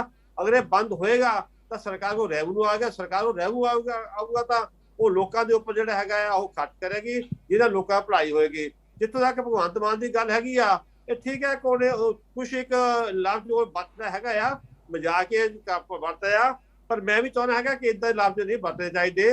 ਜਿਹੜੇ ਪੋਲੀਟਿਕਸ ਸਾਫ਼ ਸੁਥਰੀ ਹੋਣੀ ਚਾਹੀਦੀ ਆ, ਕਿਸੇ ਤੇ ਇੰਡੀਵਿਜੂਅਲ ਅਟੈਕ ਨਹੀਂ ਕਰਨਾ ਚਾਹੀਦਾ। ਮੁੱਦਾ ਦੀ ਜਿਹੜੀ ਹੈਗੀ ਰਾਜਨੀਤੀ ਕਰਨੀ ਚਾਹੀਦੀ ਹੈਗੀ ਆ, ਪੰਜਾਬ ਦੇ ਲੋਕਾਂ ਦੀ ਸੇਵਾ ਵਾਸਤੇ ਵੀ ਰਾਜਨੀਤੀ ਕਰਨੀ ਚਾਹੀਦੀ ਹੈ, ਨਾ ਕਿ ਇੰਡੀਵਿਜੂਅਲ ਤੌਰ ਤੇ ਕਰਨੀ ਚਾਹੀਦੀ ਹੈ। ਜੀ ਮੈਂ ਹੁਣ ਅਗਲਾ ਸਵਾਲ ਜਿਹੜਾ ਹੈ ਕਲੇਰ ਸਾਹਿਬ ਤੋਂ ਪੁੱਛਦਾ ਹਾਂ ਕਿ ਕਲੇਰ ਸਾਹਿਬ ਤੁਸੀਂ ਹੀ ਨਾਮ ਲਏ ਪਹਿਲਾਂ ਪਰਟੀਕੂਲਰ ਕਿ ਇਸ ਫਲਾਣੇ ਬੰਦੇ ਨੇ ਇਸ ਬਾਰੇ ਇਸ ਟਿੱਪਣੀ ਕੀਤੀ ਹੈ। ਸਿਮਿਲਰਲੀ ਜੇਕਰ ਮੈਂ ਤੁਹਾਡੀ ਪਾਰਟੀ ਦੀ ਗੱਲ ਕਰਾਂ ਤਾਂ ਮਜੀਠੀਆ ਸਾਹਿਬ ਨੇ ਵੀ ਚੰਗੇ ਜਿਹੜੇ ਬਿਆਨ ਨੇ ਦਿੱਤੇ ਨੇ, ਚਾਹੇ ਉਹ ਸਿੱਧੂ ਸਾਹਿਬ ਬਾਰੇ ਹੋਣ, ਭਾਵੇਂ ਕੈਪਟਨ ਸਾਹਿਬ ਬਾਰੇ ਹੋਣ, ਐਂਡ ਸੁਖਬੀਰ ਬਾਦਲ ਵੀ ਕਿਤੇ ਘੱਟ ਨਹੀਂ ਹੈ। ਉਹਨਾਂ ਨੇ ਵੀ ਕਾਫੀ ਖੁੱਲ੍ਹ ਕੇ ਬਿਆਨ ਜਿਹੜੇ ਨੇ ਟਿੱਚਰਬਾਜੀ ਹੈ ਜਾਂ ਫਿਰ ਕਿਸੇ ਨੂੰ ਕਿਸੇ ਦੀ ਤੁਲਨਾ ਕੀਤੀ ਹੈ ਉਹ ਖੁੱਲ੍ਹ ਕੇ ਕੀਤੀ ਹੈ। ਉਹਦੇ ਬਾਰੇ ਤੁਸੀਂ ਕੀ ਕਹਿੰਦੇ ਹੋ? ਨਹੀਂ, ਮੈਂ ਬੜਾ ਸਪਸ਼ਟ ਕਹਿ ਦਿੰਦਾ ਜੀ ਕਿ ਮੈਂ ਕੋਈ ਵੀ ਤੁਸੀਂ ਐਸਾ ਬਿਆਨ ਚੱਕੋ ਜਿਹੜਾ ਸ਼੍ਰੋਮਣੀ ਅਕਾਲੀ ਦਲ ਨੇ ਕੋਈ ਮਿਆਰ ਤੋਂ ਗਿਰਿਆ ਦਿੱਤਾ ਹੋਵੇ, ਜਦ ਕਿ ਜੇ ਤੁਸੀਂ ਭਾਸ਼ਾ ਵੀ ਦੇਖੋਗੇ ਨਾ ਤਾਂ ਅਗਰ ਨਵਜੋਤ ਸਿੱਧੂ ਤੇ ਭਗਵੰਤ ਮਾਨ ਨੇ ਕੋਈ ਬਹੁਤ ਤਲਖ ਭਾਸ਼ਾ ਦੇ ਵਿੱਚ ਜਾਂ ਬਹੁਤ ਗਿਰੀ ਇੱਕ ਮਿਆਰ ਦੇ ਨਾਲ ਕੋਈ ਬਿਆਨ ਦਿੱਤਾ ਸ਼੍ਰੋਮਣੀ ਅਕਾਲੀ ਦਲ ਤੇ ਸ਼੍ਰੋਮਣੀ ਅਕਾਲੀ ਦਲ ਨੇ ਉਹਦਾ ਵੀ ਜਵਾਬ ਇੱਕ ਮਰਿਆਦਾ ਦੇ ਤਹਿਤ ਹੀ ਦਿੱਤਾ। ਔਰ ਜਿੱਥੇ ਤੱਕ ਗੱਲ ਅੱਜ ਆਮ ਆਦਮੀ ਪਾਰਟੀ ਦੇ ਸਪੋਕਸਮੈਨ ਕਰ ਰਹੇ ਨੇ, ਇਹਨਾਂ ਨੇ ਗੱਲ ਕਹੀ ਕਿ ਪੰਜਾਬ ਦੇ ਉੱਤੇ ਕਰਜ਼ਾ ਜਿਹੜਾ ਚੜਿਆ 3 ਲੱਖ ਕਰੋੜ ਦਾ, ਮੈਂ ਬਿਲਕੁਲ ਸਹੀ ਮੰਨਦਾ ਕਿ ਪੰਜਾਬ ਦੇ ਉੱਤੇ ਕਰਜ਼ਾ, ਪਰ ਉਹਦੇ 'ਚ ਇੱਕ ਬਹੁਤ ਵੱਡਾ ਕਾਰਨ ਹੈ ਜਿਹੜਾ ਉਹ ਉਸ ਕਾਲੇ ਦੌਰ ਦੇ ਵਿੱਚ ਜੋ ਪੰਜਾਬ ਨੇ ਲੜਾਈ ਲੜੀ। ਔਰ ਤੁਸੀਂ ਦੇਖੋਗੇ ਕਿ ਦਿੱਲੀ ਦੇ ਵਿੱਚ ਕੋਈ ਵੀ ਸਰਕਾਰ ਰਹੀ ਹੋਵੇ, ਕਾਂਗਰਸ ਰਹੀ, ਬੀਜੇਪੀ, ਸਾਰੀਆਂ ਬਰਾਬਰ ਦੇ ਵਿੱਚ ਕਟਹਿਰੇ ਦੇ ਵਿੱਚ ਨੇ, ਇਹ ਸਰਕਾਰਾਂ ਨੇ ਪੰਜਾਬ ਦੇ ਪ੍ਰਤੀ ਕਦੇ ਵੀ ਸੁਹਿਰਦਤਾ ਨਹੀਂ ਦਿਖਾਈ। ਕਰਜ਼ਾ ਅਗਰ ਪੰਜਾਬ ਨੇ ਕੋਈ ਕਾਲੇ ਦੌਰ ਦੀ ਲੜਾਈ ਲੜੀ ਤਾਂ ਅੱਜ ਕਸ਼ਮੀਰ ਦੇ ਵਿੱਚ ਵੀ ਹੈ, ਅੱਜ ਅਰੁਣਾਚਲ ਦੇ ਵਿੱਚ ਵੀ ਹੈ। ਕੀ ਉਹ ਖਰਚਾ ਉਹ ਸਟੇਟਾਂ ਨੂੰ ਪਾਇਆ ਜਾ ਰਿਹਾ? ਉਹ ਸਾਰਾ ਖਰਚਾ ਭਾਰਤ ਸਰਕਾਰ ਕਰ ਰਹੀ ਹੈ। ਪਰ ਪੰਜਾਬ ਨੇ ਕਾਲਾ ਦੌਰ ਦੇ ਵਿੱਚ ਜੋ ਖਰਚਾ ਹੋਇਆ, ਜੋ ਸੈਂਟਰਲ ਫੋਰਸਿਸ ਆਈਆਂ, ਉਹ ਸਾਰਾ ਕਰਜ਼ਾ ਪੰਜਾਬ ਤੇ ਚਾੜਿਆ ਗਿਆ। ਜੋ ਪੰਜਾਬ ਦੀ ਇੰਡਸਟਰੀ, ਜੋ ਪੰਜਾਬ ਦਾ ਇਕਨੋਮਿਕ ਲਾਸ ਉਹ ਟਾਈਮ ਦੇ ਵਿੱਚ ਹੋਇਆ, ਜਿਹਦੀ ਭਰਪਾਈ ਅੱਜ ਤੱਕ ਨਹੀਂ ਹੋਈ, ਇਹਦੇ ਲਈ ਕਦੇ ਪੰਜਾਬ ਨੂੰ, ਮੈਂ ਬਰਾਬਰ ਕਹਿਣਾ, ਸਾਰੀਆਂ ਸਰਕਾਰਾਂ ਕੇਂਦਰ ਦੀਆਂ ਜ਼ਿੰਮੇਵਾਰ ਨੇ, ਜਿਨ੍ਹਾਂ ਨੇ ਪੰਜਾਬ ਨੂੰ ਕਦੇ ਕੋਈ ਉਸ ਤਰੀਕੇ ਦਾ ਸਪੈਸ਼ਲ ਪੈਕੇਜ ਨਹੀਂ ਦਿੱਤਾ, ਸਿਵਾਏ ਇੱਕ ਗੁਜਰਾਲ ਸਾਹਿਬ ਤੋਂ। ਅਸੀਂ ਗੁਜਰਾਲ ਸਾਹਿਬ ਦੀ ਕਦਰ ਕਰਦੇ ਹਾਂ, ਜਿਨ੍ਹਾਂ ਨੇ ਥੋੜਾ ਜਿਹਾ ਉਹਦੇ ਚੋਂ ਮਾਫ ਵੀ ਕੀਤਾ, ਸੋ ਉਹਨਾਂ ਦੀ ਅਸੀਂ ਕਦਰ ਕਰਦੇ ਹਾਂ। ਨਹੀਂ, ਕੇਂਦਰ ਦੀ ਕਿਸੇ ਸਰਕਾਰ ਨੇ ਅੱਜ ਤੱਕ ਪੰਜਾਬ ਪ੍ਰਤੀ ਸੁਹਿਰਦਤਾ ਨਹੀਂ ਦਿਖਾਈ। ਸੋ ਪੰਜਾਬ ਨੂੰ ਇਸ ਟਾਈਮ ਬਹੁਤ ਲੋੜ ਹੈ ਕਿ ਇੱਕ ਬਹੁਤ ਸੀਰੀਅਸ ਕਿਸਮ ਦੀ ਮੁੱਦਿਆਂ ਬੇਸਡ ਰਾਜਨੀਤੀ ਕੀਤੀ ਜਾਵੇ। ਇਹ ਜਿਹੜੀ ਦੂਸ਼ਣਬਾਜ਼ੀ ਹੈ, ਇਲਜ਼ਾਮਬਾਜ਼ੀ ਹੈ, ਇਹਦੇ ਤੋਂ ਹੁਣ ਲੀਡਰਾਂ ਨੂੰ ਪਿੱਛੇ ਹਟਣਾ ਪਊਗਾ, ਆਪਣਾ ਏਜੰਡਾ ਦੇਣਾ ਪਊਗਾ, ਕੰਮ ਦੱਸਣਾ ਪਊਗਾ, ਪਾਲਿਸੀ ਲੈ ਕੇ ਆਉਣੀ ਪਊਗੀ, ਕਿਉਂਕਿ ਲੋਕ ਹੁਣ ਬਹੁਤ ਸਿਆਣੇ ਹੋ ਗਏ ਨੇ। ਲੋਕ ਹੁਣ ਇੱਧਰ ਉੱਧਰ ਦੀ ਗੱਲ ਦੇ ਵਿੱਚ ਬੜਾ ਵਿਸ਼ਵਾਸ ਨਹੀਂ ਕਰਦੇ। ਉਹ ਕਹਿੰਦੇ ਨੇ ਕਿ ਜੋ ਮੁੱਦਾ ਹੈ, ਸਾਨੂੰ ਮੁੱਦਾ ਦੱਸੋ, ਕੀ ਕਰੋਗੇ, ਕੀ ਪਾਲਿਸੀ ਹੈ ਤੇ ਪਾਲਿਸੀ ਨੂੰ ਕਿਵੇਂ ਇੰਪਲੀਮੈਂਟ ਕਰੋਗੇ। ਲੋਕਾਂ ਦਾ ਜ਼ਿਆਦਾ ਧਿਆਨ ਇਸ ਗੱਲ ਦੇ ਉੱਤੇ ਕੇਂਦਰਿਤ ਹੋ ਚੁੱਕਿਆ ਹੈ। ਜੀ। ਸੋ ਜਿਹੜੀ ਵਿਚਾਰ ਚਰਚਾ ਜਿਹੜੀ ਚੱਲ ਰਹੀ ਹੈ ਡਿੱਗੇ ਹੋਏ ਮਿਆਰ, ਜਿਹੜੀ ਆਪਾਂ ਜਿਹੜਾ ਮੁੱਦਾ ਅਸੀਂ ਅੱਜ ਦਾ ਲੈ ਕੇ ਬੈਠੇ ਹੋਏ ਆ, ਉਹਦੇ ਤੇ ਵਿਚਾਰ ਚਰਚਾ ਚੱਲਦੀ ਰਹੇਗੀ। ਫਿਲਹਾਲ ਵੇਲਾ ਹੋ ਚੁੱਕਿਆ ਇੱਕ ਬ੍ਰੇਕ ਦਾ। ਬ੍ਰੇਕ ਤੋਂ ਬਾਅਦ ਦੁਬਾਰਾ ਮਿਲਦੇ ਆ ਪ੍ਰੋਗਰਾਮ ਇਲੈਕਸ਼ਨ ਆਰ ਦੇ ਵਿੱਚ। ਬ੍ਰੇਕ ਤੋਂ ਬਾਅਦ ਸਵਾਗਤ ਹੈ ਜੀ ਪ੍ਰੋਗਰਾਮ ਇਲੈਕਸ਼ਨ ਆਰ ਦੇ ਵਿੱਚ। ਤੇ ਅਸੀਂ ਗੱਲਬਾਤ ਕਰ ਰਹੇ ਹਾਂ ਕਿ ਜਿਹੜਾ ਅੱਜ ਕੱਲ੍ਹ ਹਰ ਦਿਨ ਜਿਹੜਾ ਨਵੇਂ ਬਿਆਨ ਜਿਹੜੇ ਸਾਹਮਣੇ ਆ ਰਹੇ ਨੇ, ਜਿਹੜਾ ਮਿਆਰ ਡਿੱਗਦਾ ਜਾ ਰਿਹਾ। ਪਰ ਹੁਣ ਅਸੀਂ ਗੱਲਬਾਤ ਕਰਾਂਗੇ ਕਿ ਟਾਈਮ ਤੇ ਹੀ ਮਤਲਬ ਅਲੱਗ-ਅਲੱਗ ਟਾਈਮ ਦੇ ਉੱਪਰ ਅਲੱਗ-ਅਲੱਗ ਨੇਤਾਵਾਂ ਨੇ ਇੱਕ ਧਾਰਮਿਕ ਪੱਖੋਂ ਵੀ ਕੁਝ ਇਹੋ ਜਿਹੇ ਬਿਆਨ ਜਿਹੜੇ ਨੇ ਦਿੱਤੇ ਨੇ, ਜਿਸ ਕਰਕੇ ਕਾਫੀ ਲੋਕਾਂ ਦੀ ਧਾਰਮਿਕ ਜਿਹੜੀਆਂ ਭਾਵਨਾਵਾਂ ਨੇ ਉਹਨਾਂ ਨੂੰ ਠੇਸ ਪਹੁੰਚਿਆ। ਤਾਂ ਸਭ ਤੋਂ ਪਹਿਲਾਂ ਮੈਂ ਜਿਹੜੇ ਸਾਡੇ ਨਾਲ ਅਕਾਲੀ ਦਲ ਤੋਂ ਸਾਡੇ ਨਾਲ ਜੁੜੇ ਨੇ ਅਰਸ਼ਦੀਪ ਕਲੇਰ ਜੀ, ਉਹਨਾਂ ਨੂੰ ਹੀ ਪੁੱਛਦਾ ਹਾਂ ਕਿ ਕਾਫੀ ਸਾਰੇ ਬਿਆਨ ਨੋ ਡਾਊਟ ਤੁਹਾਡੀ ਪਾਰਟੀ ਤੋਂ ਵੀ ਕੁਝ ਕੁ ਸਾਹਮਣੇ ਆਏ ਨੇ, ਕਾਂਗਰਸ ਤੋਂ ਵੀ ਆਏ ਨੇ, ਉਸ ਤੇ ਆਪਣੇ ਆਮ ਆਦਮੀ ਪਾਰਟੀ ਤੋਂ ਵੀ ਆਏ ਨੇ। ਤੇ ਤੁਸੀਂ ਭਾਵੇਂ ਪਹਿਲਾਂ ਕਿਹਾ ਕਿ ਜਿਹੜੇ ਬਿਆਨਾਂ ਦੀ ਗੱਲ ਹੋ ਰਹੀ ਕਿ ਹਾਂ ਵੀ ਤੁਹਾਡੀ ਪਾਰਟੀ ਵੱਲੋਂ ਕੁਝ ਇਹੋ ਜਿਹੀ ਗੱਲਾਂ ਬਾਤਾਂ ਨਹੀਂ ਕੀਤੀਆਂ ਗਈਆਂ, ਪਰ ਯੈਸ ਜਿਹੜੇ ਉਹ ਸਾਡੇ ਮਜੀਠੀਆ ਸਾਹਿਬ ਨੇ ਉਹਨਾਂ ਨੇ ਪਿੱਛੇ ਜੀ ਬਿਆਨ ਦਿੱਤਾ ਵਾ, ਜੁੱਤੀ ਫੇਰਨ ਵਾਲਾ ਕੋਈ ਬਿਆਨ ਸੀਗਾ ਉਹਨਾਂ ਨੇ ਉਹ ਦਿੱਤਾ ਸੀਗਾ। ਪਰ ਜੇ ਹੁਣ ਧਾਰਮਿਕ ਭਾਵਨਾ ਦੀ ਗੱਲ ਕਰੀ ਤੇ ਉਹਨਾਂ ਵਿੱਚ ਵੀ ਕੁਝ ਇਹੋ ਜਿਹੀ ਗੱਲਾਂ ਉਹਨਾਂ ਨੇ ਕੀਤੀਆਂ ਨੇ। ਸੋ ਉਹਦੇ ਬਾਰੇ ਤੁਸੀਂ ਕੀ ਕਹਿੰਦੇ ਹੋ ਕਿ ਕਿੰਨਾ ਕੁ ਜਾਇਜ਼ ਹੈ, ਕਿੰਨਾ ਕੁ ਸਹੀ ਹੈ, ਇੱਕ ਆਪਣੀ ਪੰਜਾਬੀ ਮਾਂ ਬੋਲੀ ਦੇ ਵਿੱਚ ਆਪਾਂ ਕਿੱਦਾਂ ਕੁ ਜਿਹੜੀ ਜ਼ੁਬਾਨ ਹੈ ਜਿਹੜੀ ਵਰਤੀ ਜਾ ਰਹੀ ਹੈ? ਨਹੀਂ, ਮੈਂ ਤਾਂ ਫਿਰ ਦੁਬਾਰਾ ਕਹਿਣਾ ਜੀ, ਮੈਂ ਅੱਜ ਵੀ ਇੱਕ ਯੂਥ ਹੋਣ ਦੇ ਨਾਤੇ ਇਸ ਗੱਲ ਦੇ ਉੱਤੇ ਪੱਕਾ ਸਟੈਂਡ ਕਰਦਾ ਕਿ ਜਿਹੜੀ ਰਾਜਨੀਤੀ ਹੈ ਉਹ ਮੁੱਦਾ ਬੇਸਡ ਹੋਣੀ ਚਾਹੀਦੀ ਹੈ, ਔਰ ਕਿਸੇ ਵੀ ਤਰ੍ਹਾਂ ਦੀ ਜਿਹੜੀ ਬਿਆਨਬਾਜ਼ੀ ਹੈ ਉਹਨੂੰ ਸਿਰਫ ਪੰਜਾਬ ਤੇ ਪੰਜਾਬ ਦੇ ਮੁੱਦਿਆਂ ਤੇ ਪੰਜਾਬ ਦੀ ਡਿਵੈਲਪਮੈਂਟ ਤੇ ਕੇਂਦਰਿਤ ਹੋਣਾ ਚਾਹੀਦਾ ਹੈ। ਵਿਅਕਤੀ ਵਿਸ਼ੇਸ਼ ਦੇ ਖਿਲਾਫ ਕਿਸੇ ਵੀ ਤਰ੍ਹਾਂ ਦੀ ਟਿੱਪਣੀ ਨਹੀਂ ਹੋਣੀ ਚਾਹੀਦੀ। ਔਰ ਜਿਸ ਤਰੀਕੇ ਤੁਸੀਂ ਮਜੀਠੀਆ ਸਾਹਿਬ ਦੀ ਵੀ ਗੱਲ ਕੀਤੀ, ਮੈਂ ਫਿਰ ਦੁਬਾਰਾ ਦਰਸ਼ਕਾਂ ਨੂੰ ਕਹੂੰਗਾ, ਤੁਹਾਨੂੰ ਵੀ ਕਹੂੰਗਾ ਕਿ ਜੋ ਨਵਜੋਤ ਸਿੱਧੂ ਸਾਹਿਬ ਨੇ ਉਦੋਂ ਇੱਕ ਸਟੇਜ ਦੇ ਉੱਤੇ ਭਾਸ਼ਣ ਦਿੱਤਾ, ਜਿਸ ਤਰੀਕੇ ਦੇ ਐਕਸ਼ਨ ਏਦਾਂ ਕਰਕੇ ਉਹ ਕਰ ਰਹੇ ਸੀ, ਔਰ ਜਿਸ ਤਰੀਕੇ ਦੀ ਮਾੜੀ ਸ਼ਬਦਾਵਲੀ ਵਰਤੀ ਗਈ, ਉਹਦੇ ਜਵਾਬ ਦੇ ਵਿੱਚ ਅਗਰ ਤੁਸੀਂ ਮਜੀਠੀਆ ਸਾਹਿਬ ਦਾ ਦੇਖੋਗੇ ਤਾਂ ਉਹਨਾਂ ਨੇ ਸਿਰਫ 2-3 ਗੱਲਾਂ ਕਹੀਆਂ ਨੇ, ਔਰ ਉਹ ਵੀ ਇੱਕ ਬਹੁਤ ਮਰਿਆਦਾ ਦੇ ਵਿੱਚ ਰਹਿ ਕੇ ਕਹੀਆਂ ਨੇ। ਉਹ ਚੀਜ਼ ਲੋਕਾਂ ਦੇ ਪਲੇਟਫਾਰਮ ਤੇ, ਔਰ ਲੋਕ ਉਸ ਚੀਜ਼ ਨੂੰ ਡਿਸਾਈਡ ਕਰਨ ਜੀ। ਅੱਛਾ, ਜਿਹੜਾ ਧਾਰਮਿਕ ਭਾਵਨਾਵਾਂ ਦੇ ਉੱਪਰ ਜਿਹੜੀ ਗੱਲਬਾਤ ਹੋਈ ਹੈ ਕਿ ਪਹਿਲਾਂ ਕੁਝ ਵੀ ਬਿਆਨ ਕਰ ਦੇਣਾ, ਬਾਅਦ ਚੋਂ ਮਾਫੀ ਮੰਗ ਲੈਣਾ, ਉਹਦੇ ਲਈ ਕੀ ਹੋ ਸਕਦਾ ਕਿ ਹਾਂ ਵੀ ਲੋਕ ਜਿਹੜੇ ਨੇ ਉਹ ਆਉਣ ਵਾਲੇ ਸਮੇਂ ਵਿੱਚ ਜਿਹੜੇ ਨੇਤਾ ਨੇ ਉਹ ਇਹੋ ਜਿਹੀ ਭਾਸ਼ਾ ਬੋਲਣ ਹੀ ਨਾ, ਕਿਉਂਕਿ ਲੋਕਾਂ ਦੀ ਭਾਵਨਾਵਾਂ ਬਾਰ-ਬਾਰ ਠੇਸ ਪਹੁੰਚਦਾ? ਨਹੀਂ, ਮੈਂ ਤਾਂ ਜੀ ਫਿਰ ਅਗਰ ਤੁਸੀਂ ਧਾਰਮਿਕ ਗੱਲ ਦੇ ਉੱਤੇ ਵੀ ਆਉਂਗੇ ਤਾਂ ਇਹ ਵੀ ਅਗਰ ਕਿਸੇ ਲੀਡਰ ਵੱਲੋਂ ਐਸੀ ਗੱਲ ਕੀਤੀ ਜਾਂਦੀ ਹੈ, ਇਹਦੇ ਦੋ ਪਹਿਲੂ ਨੇ।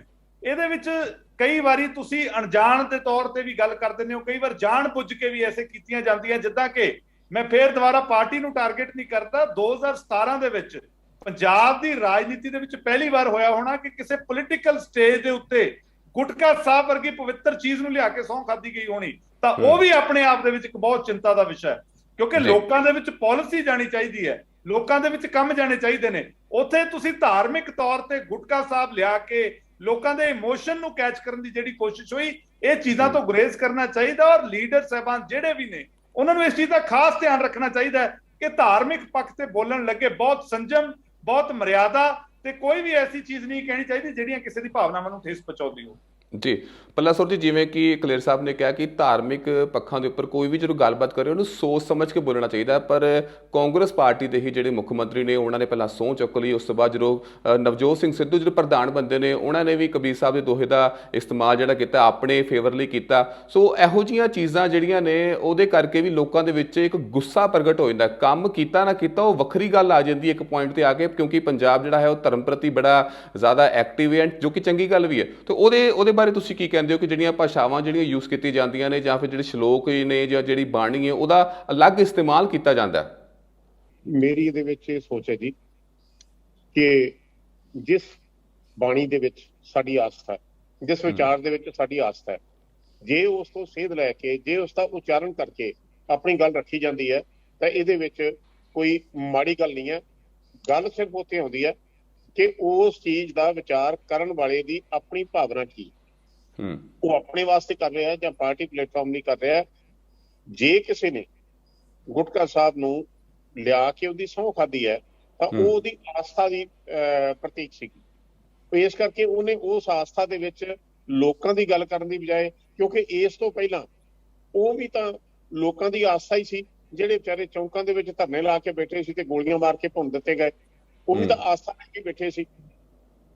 ਤੇ ਜੇ ਉਹਨਾਂ ਦੀ ਗੱਲ ਕੋਈ ਕਰ ਰਿਹਾ ਤੇ ਮੇਰਾ ਖਿਆਲ ਹੈ ਉਹਦੇ ਵਿੱਚ ਕੋਈ ਨੁਕਸਾਨ ਵਾਲੀ ਗੱਲ ਨਹੀਂ ਸੀ। ਉਹਨੂੰ ਭਾਵਨਾਵਾਂ ਦੇ ਨਾਲ ਵੀ ਲਿਆ ਜਾ ਸਕਦਾ, ਪਰ ਉਹ ਪੰਜਾਬ ਦਾ ਇਸ਼ੂ ਬਣਨਾ ਸੀ, ਉਹ ਪੰਜਾਬ ਦਾ ਇਸ਼ੂ ਬਣਿਆ। ਜੀ ਮੱਲੀ ਸਾਹਿਬ, ਜੇਕਰ ਤੁਹਾਡੀ ਪਾਰਟੀ ਦੀ ਗੱਲ ਕੀਤੀ ਜਾਵੇ ਤਾਂ ਚਲੋ ਧਾਰਮਿਕ ਪੱਖੋਂ ਤਾਂ ਕੀ ਬਿਆਨ ਆਣੇ, ਤੁਸੀਂ ਕਨਸਟੀਟਿਊਸ਼ਨ ਦੇ ਬਾਰੇ ਕਾਫੀ ਬਿਆਨ ਜਿਹੜੇ ਨੇ ਆਪਣੀ ਜਿਹੜੀ ਅਨਮੋਲ ਗਗਨ ਮਾਨ ਨੇ ਉਹ ਦਿੰਦੇ ਨੇ, ਅਲੱਗ-ਅਲੱਗ ਸਮੇਂ ਤੇ ਹੋਰ ਵੀ ਜਿਹੜੇ ਬਿਆਨ ਜਿਹੜੇ ਆਉਂਦੇ ਨੇ, ਸੋ ਉਹਦੇ ਬਾਰੇ ਵੀ ਲੋਕ ਕਾਫੀ ਨਾਰਾਜ਼ ਹੁੰਦੇ ਨੇ, ਕਿਉਂਕਿ ਜਿਵੇਂ ਅਸੀਂ ਧਰਮ ਦੀ ਪੂਜਾ ਕਰਦੇ ਹਾਂ ਉੱਦਾਂ ਹੀ ਸੰਵਿਧਾਨ ਦੀ ਵੀ ਅਸੀਂ ਸਾਰੇ ਲੋਕ ਰਿਸਪੈਕਟ ਕਰਦੇ ਹਾਂ, ਤੇ ਉਹਦੇ ਖਿਲਾਫ ਬੋਲਣਾ ਜਾਂ ਉਹਦੇ ਅੰਗੇਂਸਟ ਬੋਲਣਾ ਉਹ ਵੀ ਇੱਕ ਮਾੜੀ ਗੱਲ ਹੈ। ਉਹਦੇ ਬਾਰੇ ਤੁਸੀਂ ਕੀ ਕਹਿੰਦੇ ਹੋ? ਦੇਖੋ, ਗੱਲ ਇਸ ਤਰ੍ਹਾਂ ਹੈਗੀ ਆ ਵੀ ਜਿਹੜੇ ਨਾ ਪਹਿਲੀ ਗੱਲ ਗੁਰਦੁਆਰਾ ਸਾਹਿਬ ਦੀ ਗੱਲ ਤੁਰੀ ਸੀਗੀ, ਇਹ ਧਾਰਮਿਕ ਤੌਰ ਤੇ ਲੋਕਾਂ ਨੂੰ ਬਲੈਕਮੇਲ ਕਰਨ ਵਾਲੀ ਗੱਲ ਸੀਗੀ ਜੀ। ਗੁਰਦੁਆਰਾ ਸਾਹਿਬ ਸਹੁੰ ਖਾ ਕੇ ਲੋਕਾਂ ਨੂੰ ਇਹ ਵਿਸ਼ਵਾਸ ਦਵਾਇਆ ਗਿਆ ਕਿ ਅਸੀਂ ਜਿਹੜੇ ਹੈਗੇ ਆ ਤੁਹਾਡੇ ਨੇ ਸੇਵਾ ਕਰਾਂਗੇ, ਜੋ ਉਹਨੇ ਵਾਅਦੇ ਕੀਤੇ ਸੀਗੇ ਉਹ ਵਾਅਦੇ ਪੂਰੇ ਕਰਾਂਗੇ। ਪਰ ਇੱਕ ਧਾਰਮਿਕ ਬਲੈਕਮੇਲਿੰਗ ਹੈ ਹੀ ਹੈ ਜੀ। ਇਹ ਲੋਕਾਂ ਨੂੰ ਵਗਲਾ ਕੇ ਰਿਲੀਜੀਅਸ ਉਹਨਾਂ ਸੈਂਟੀਮੈਂਟਸ ਤੇ ਖੇਡ ਕੇ ਜਿਹੜੇ ਹੈਗੇ ਕੀਤਾ ਗਿਆ ਹੈਗਾ ਆ, ਜਿਹੜਾ ਕਿ ਬਿਲਕੁਲ ਝੂਠਾ ਸਾਬਤ ਹੋਇਆ ਆ। ਔਰ ਲੋਕੀ ਹੁਣ ਉਹਨੇ ਪੁੱਛਦੇ ਹੈਗੇ ਆ, ਵਾਰ-ਵਾਰ ਇਸੇ ਗੱਲ ਪੁੱਛਦੇ ਹੈਗੇ ਵੀ ਤੁਸੀਂ ਤਾਂ ਸਹੁੰ ਖਾਧੀ ਗੁਰਦੁਆਰਾ ਸਾਹਿਬ ਦੀ ਤੇ ਇਹਦੇ ਤੋਂ ਨਹੀਂ ਉਤਰੇ। ਜਿੱਥੋਂ ਤੱਕ ਅਨਮੋਲ ਗਗਨ ਮਾਨ ਦਾ ਹੈਗਾ ਬਿਆਨ ਜੀ, ਉਹ ਜਿਹੜਾ ਹੈਗਾ ਸਾਡੇ ਉਦੋਂ ਜਿਹੜੇ ਹੈਗੇ ਅਸੀਂ ਕੰਡੈਮ ਕੀਤਾ ਵੀ ਉਹਦੇ ਪਰਸਨਲ ਵਿਚਾਰ ਹੈ, ਅਸੀਂ ਉਹਨਾਂ ਨਾਲ ਸਹਿਮਤ ਨਹੀਂ ਹੈਗੇ। ਦੂਜੀ ਗੱਲ ਇਹ ਹੈ ਕਿ ਸਾਡੀ ਪਾਰਟੀ ਹੈ ਬਿਲਕੁਲ ਧਰਮ ਨਿਰਪੱਖ ਪਾਰਟੀ ਹੈਗੀ ਆ। ਸਾਨੂੰ ਸਾਰੇ ਧਰਮਾਂ ਜਿਹੜੇ ਲੋਕੀ ਹੈਗੇ ਆ ਅਸੀਂ ਉਹਨਾਂ ਦਾ ਸਤਿਕਾਰ ਕਰਦੇ ਹੈਗੇ ਆ। ਸਾਡੇ ਵਿੱਚ ਕੋਈ ਧਰਮ ਦੇ ਕਿਸੇ ਪ੍ਰਤੀ ਧਰਮ ਦੇ ਵਿੱਚ ਕੋਈ ਏਦਾਂ ਦੀ ਗੱਲ ਹੈ ਨਹੀਂ ਵੀ ਅਸੀਂ ਕਿ ਧਰਮ ਨੂੰ ਜ਼ਿਆਦਾ ਸਮਝਦੇ ਜਾਂ ਕਿ ਘੱਟ ਸਮਝਦੇ ਆ। ਅਸੀਂ ਧਰਮ ਨਿਰਪੱਖ ਸਾਡੀ ਪਾਰਟੀ ਹੈਗੀ ਆ। ਸੋ ਜਿਹੜੇ ਵੀ ਕੋਈ ਏਦਾਂ ਬਿਆਨ ਦਿੰਦੇ ਹੈਗੇ ਆ ਅਸੀਂ ਉਹਨਾਂ ਦੇ ਬਿਆਨਾਂ ਨੂੰ ਕੰਡੈਮ ਕਰਦੇ ਹੈਗੇ ਆ ਜੀ। ਜੀ ਚਲੋ, ਆਹ ਤੇ ਗੱਲ ਹੁਣ ਹੋ ਗਈ ਹੁਣ ਬਿਆਨਾਂ ਦੀ, ਪਰ ਹੁਣ ਅਗਰ ਮੌਜੂਦਾ ਹਾਲਾਤਾਂ ਦੀ ਜੇਕਰ ਗੱਲ ਕੀਤੀ ਜਾਵੇ ਤਾਂ ਮੈਂ ਸਭ ਤੋਂ ਪਹਿਲਾਂ ਮੈਂ ਕਲੇਰ ਸਾਹਿਬ ਤੋਂ ਹੀ ਆਉਂਦਾ ਵਾਂ ਕਿ ਅੱਜ ਕੱਲ੍ਹ ਜਿਹੜੇ ਭਾਵੇਂ ਸੀਐਮ ਦੇ ਦਾਅਵੇਦਾਰ ਨੇ, ਭਾਵੇਂ ਜਿਹੜੇ ਵੱਡੇ ਨੇਤਾ ਨੇ, ਅੱਜ ਕੱਲ੍ਹ ਆਮ ਲੋਕਾਂ ਦੇ ਘਰਾਂ ਵਿੱਚ ਵੇਖਣ ਨੂੰ ਮਿਲ ਰਹੇ ਨੇ, ਚਾਹਾਂ ਪੀਤੀਆਂ ਜਾ ਰਹੀਆਂ ਨੇ, ਰੋਟੀਆਂ ਖਾਧੀਆਂ ਜਾ ਰਹੀਆਂ ਨੇ, ਪਰ ਇਹੀ ਨੇਤਾ ਜਦੋਂ ਪਾਵਰ ਵਿੱਚ ਆ ਜਾਂਦੇ ਨੇ, ਮੁੱਖ ਮੰਤਰੀ ਜਾਂ ਡਿਪਟੀ ਸੀਐਮ ਲੱਗ ਜਾਂਦੇ ਨੇ ਤਾਂ ਆਊਟ ਆਫ ਰੀਚ ਹੋ ਜਾਂਦੇ ਨੇ। ਤੇ ਲੋਕਾਂ ਦਾ ਗੁੱਸਾ ਉਦੋਂ ਵੀ ਆਉਂਦਾ ਕਿ ਬਈ ਉਦੋਂ ਤਾਂ ਸਾਡੇ ਮਤਲਬ ਘਰੋਂ ਨਹੀਂ ਸੀ ਹਟਦੇ, ਤੇ ਅੱਜ ਕੱਲ੍ਹ ਦੇਖੋ ਜੀ ਹੁਣ ਤਾਂ ਉਹਨਾਂ ਨੂੰ ਮਿਲਣ ਜਾਓ ਤਾਂ ਪ੍ਰੋਟੋਕੋਲਸ ਨੇ ਜਾਂ ਹੋਰ ਵੀ ਗੱਲਾਂ ਨੇ। ਉੱਥੇ ਕੀ ਕਰਨਾ ਚਾਹੀਦਾ ਹੈ ਕਿਸੇ ਵੀ ਪਾਰਟੀ ਨੂੰ ਜਾਂ ਤੁਹਾਡੀ ਪਾਰਟੀ ਨੂੰ? ਨਹੀਂ, ਮੈਂ ਤਾਂ ਬੜੇ ਸਪਸ਼ਟ ਤੌਰ ਤੇ ਇਹ ਗੱਲ ਕਹਿਣਾ ਜੀ ਕਿ ਪੰਜਾਬ ਦੇ ਵਿੱਚ ਇਹ ਗੱਲ ਤਾਂ ਵਿਰੋਧੀ ਵੀ ਮੰਨਦੇ ਨੇ ਕਿ ਅਗਰ ਪੋਲੀਟੀਕਲੀ ਐਕਟਿਵ ਕੋਈ ਸਭ ਤੋਂ ਵੱਧ ਪਾਰਟੀ ਹੈ ਤਾਂ ਸ਼੍ਰੋਮਣੀ ਅਕਾਲੀ ਦਲ ਹੈ। ਜਦੋਂ ਸਰਕਾਰ ਦੇ ਵਿੱਚ ਵੀ ਸੀ, ਅੱਜ ਵੀ ਚਾਹੇ ਕਾਂਗਰਸ ਹੋਵੇ ਚਾਹੇ ਆਮ ਆਦਮੀ ਪਾਰਟੀ ਹੋਵੇ, ਸਾਡੇ ਸੰਗਤ ਦਰਸ਼ਨ ਜਿਹੜੇ ਬਾਦਲ ਸਾਹਿਬ ਵੱਲੋਂ ਕੀਤੇ ਜਾਂਦੇ ਸੀ ਉਹਨਾਂ ਤੇ ਅੱਜ ਵੀ ਸਵਾਲੀਆ ਨਿਸ਼ਾਨ ਚੱਕਦੇ ਨੇ। ਸੰਗਤ ਦਰਸ਼ਨ ਲੋਕਾਂ ਦੇ ਪਿੰਡ-ਪਿੰਡ ਜਾ ਕੇ ਮੁੱਖ ਮੰਤਰੀ ਜਾਂਦੇ ਸੀ, ਉੱਥੇ ਬਹਿ ਕੇ ਮਸਲਿਆਂ ਦੇ ਹੱਲ ਕਰਦੇ ਸੀ।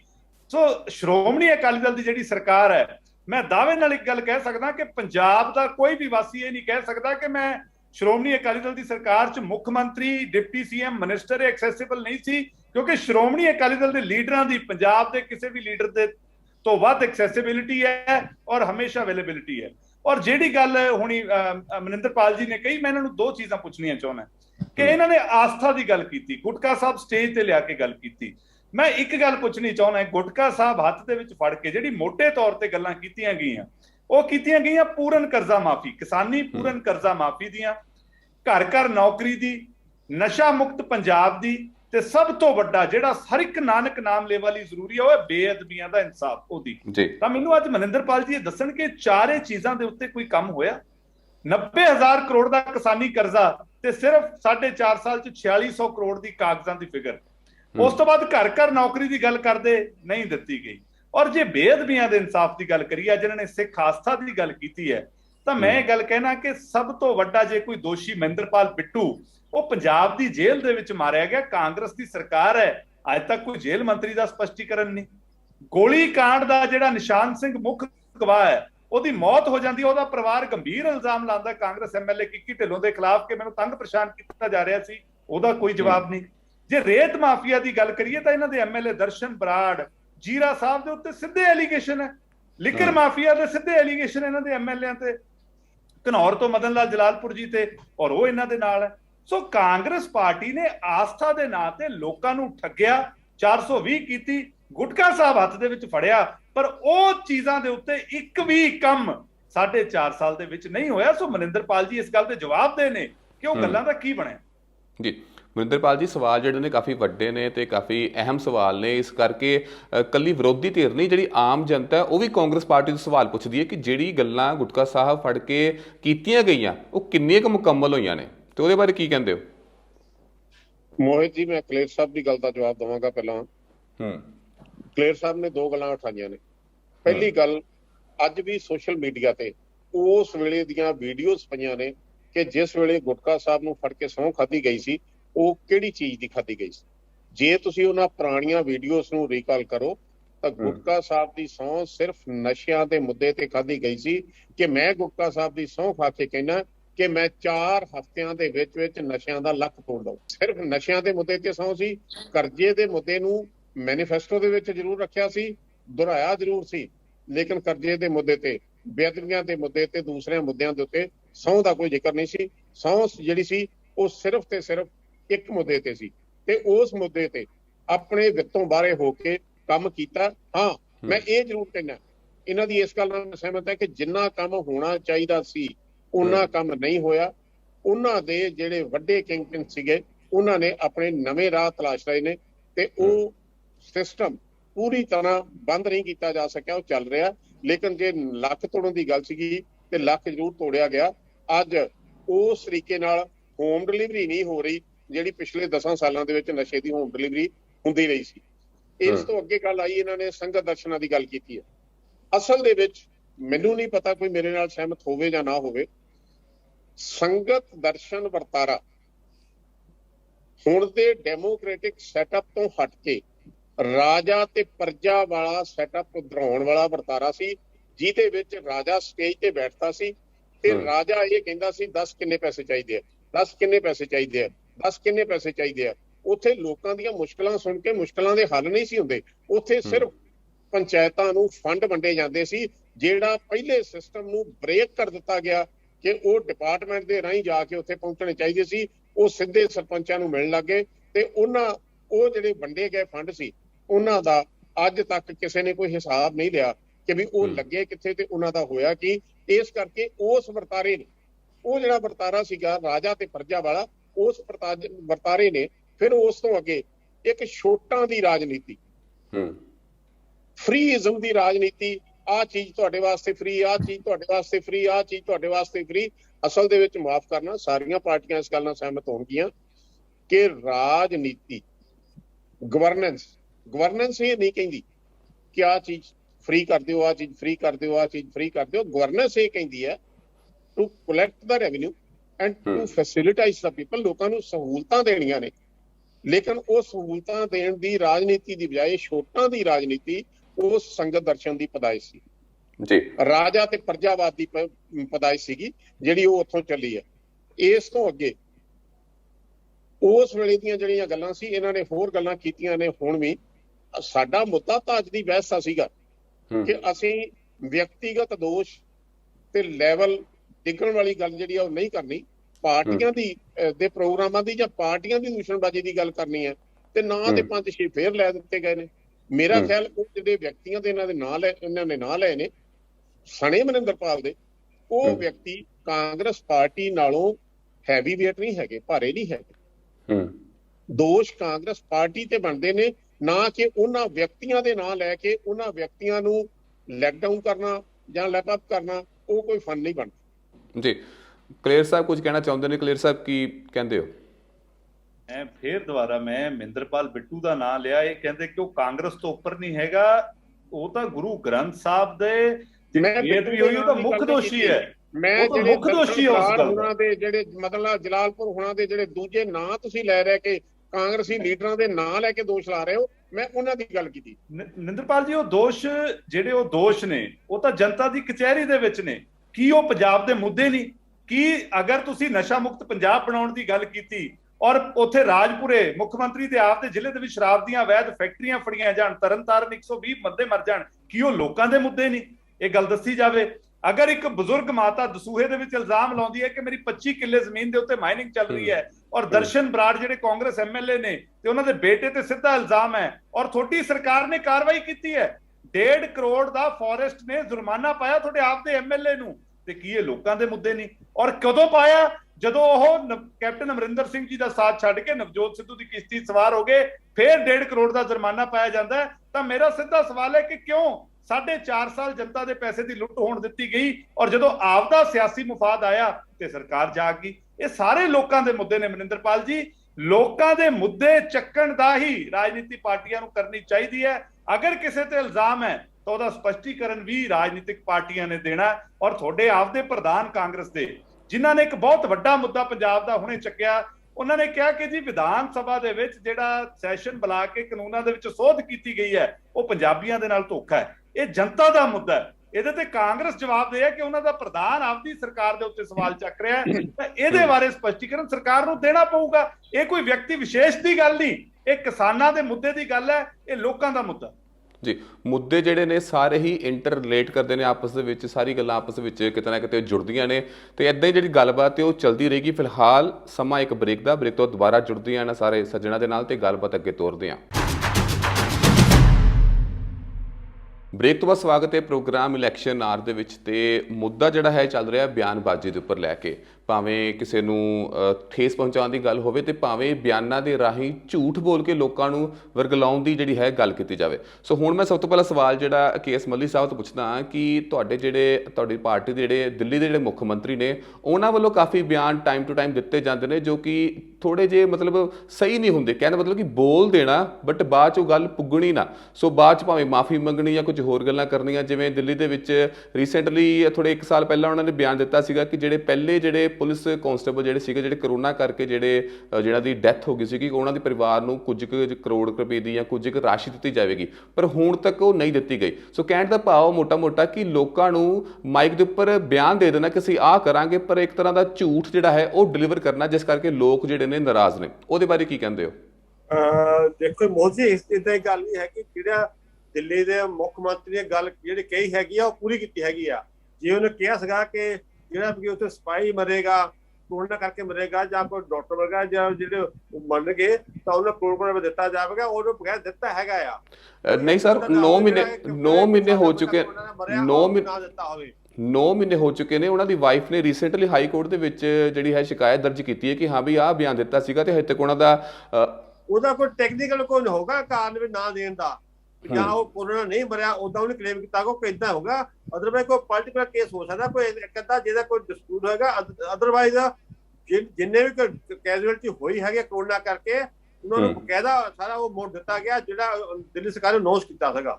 ਜੀ ਕਲੇਰ ਸਾਹਿਬ ਕੁਝ ਕਹਿਣਾ ਚਾਹੁੰਦੇ ਨੇ ਇੱਥੇ? ਕਲੇਰ ਸਾਹਿਬ ਕੀ ਕਹਿਣਾ ਚਾਹੁੰਦੇ ਹੋ? ਮੈਂ ਤਾਂ ਮੱਲੀ ਸਾਹਿਬ ਨੂੰ ਸਿਰਫ ਕਰੈਕਟ ਕਰਨਾ ਚਾਹੁੰਦਾ ਜੀ ਕਿ ਜਿਹੜਾ 1 ਕਰੋੜ ਦਾ ਉਹਨਾਂ ਨੇ ਕਿਹਾ ਸੀ ਜਿਹਦੀ ਸ਼ਹੀਦੀ ਹੋਊਗੀ ਕਿਸੇ ਸਾਡੇ ਫੌਜੀ ਵੀਰ ਦੀ, ਇਹ ਉਹਨਾਂ ਨੂੰ ਇਨਾਮ ਕਿਹਾ ਸੀ। ਔਰ ਬੜੀ ਮੰਦਭਾਗੀ ਗੱਲ ਹੈ ਕਿ ਉਹਨਾਂ ਦਾ ਪਰਿਵਾਰ ਕੋਰਟ ਦੇ ਵਿੱਚ ਲੜਾਈ ਲੜ ਰਿਹਾ, ਦਿੱਲੀ ਸਰਕਾਰ ਨੇ ਨਹੀਂ ਦਿੱਤੀ। ਇਹ ਫੈਕਚੁਅਲ ਪੋਜੀਸ਼ਨ ਹੈ ਮੱਲੀ ਸਾਹਿਬ, ਇਹ ਕੋਈ ਇਲਜ਼ਾਮਬਾਜ਼ੀ ਨਹੀਂ। ਫੈਕਚੁਅਲ ਪੋਜੀਸ਼ਨ ਹੈ ਕਿ ਉਹ ਸ਼ਹੀਦ ਦਾ ਪਰਿਵਾਰ ਕੋਰਟ ਦੇ ਵਿੱਚ ਲੜਾਈ ਲੜ ਰਿਹਾ। ਕਲੇਰ ਸਾਹਿਬ ਮੈਂ ਤੁਹਾਨੂੰ ਉਸ ਗੱਲ ਕਲੇਰ ਸਾਹਿਬ ਜਵਾਬ ਦਿੰਦਾ ਹੈਗਾ। ਮੈਂ ਇੱਕ ਬੇਨਤੀ ਕਰਦਾ ਹੈਗਾ ਆ ਕਿ ਮੋਸਟਲੀ ਦਿੱਤੇ ਗਏ ਹੈਗੇ ਆ। ਅਗਰ ਕੋਈ ਟੈਕਨੀਕਲ ਕਾਰਨ ਕੋਈ ਹੋਇਆ ਹੋਗਾ ਕਿਸੇ ਪਰਟੀਕੁਲਰ ਕੇਸ ਦੇ ਵਿੱਚ ਉਹਦੇ ਬਾਰੇ ਮੈਂ ਕਹਿ ਸਕਦਾ। ਅਦਰਵਾਈਜ਼ ਕੋਈ ਵੀ ਬੰਦਾ ਇਦਾਂ ਨਹੀਂ ਕਹਿ ਸਕਦਾ ਜਿਹੜੇ ਕੋਲ ਉੱਥੇ ਫੌਜੀ ਮਰੇ ਹੈਗੇ ਆ ਜਾਂ ਕੋਈ ਸਿਪਾਹੀ ਮਰੇ ਹੈਗੇ ਉਹਨੂੰ ਨਾ ਦਿੱਤਾ ਹੋਵੇ। ਇਦਾਂ ਕੋਈ ਗੱਲਬਾਤ ਨਹੀਂ। ਕੋਈ ਹੋਇਆ ਇੱਕ ਅੱਧਾ ਕੇਸ ਹੋ ਸਕਦਾ ਜਿਹਦੇ ਕੋਲ ਟੈਕਨੀਕਲ ਕੋਈ ਕਾਰਨ ਹੋਗਾ ਜਿਹੜਾ ਕੋਰਟ ਡਿਸਾਈਡ ਕਰੇਗਾ ਉਹਦੇ ਵੈਦਰ ਦੇ intent or not that court will decide regarding that.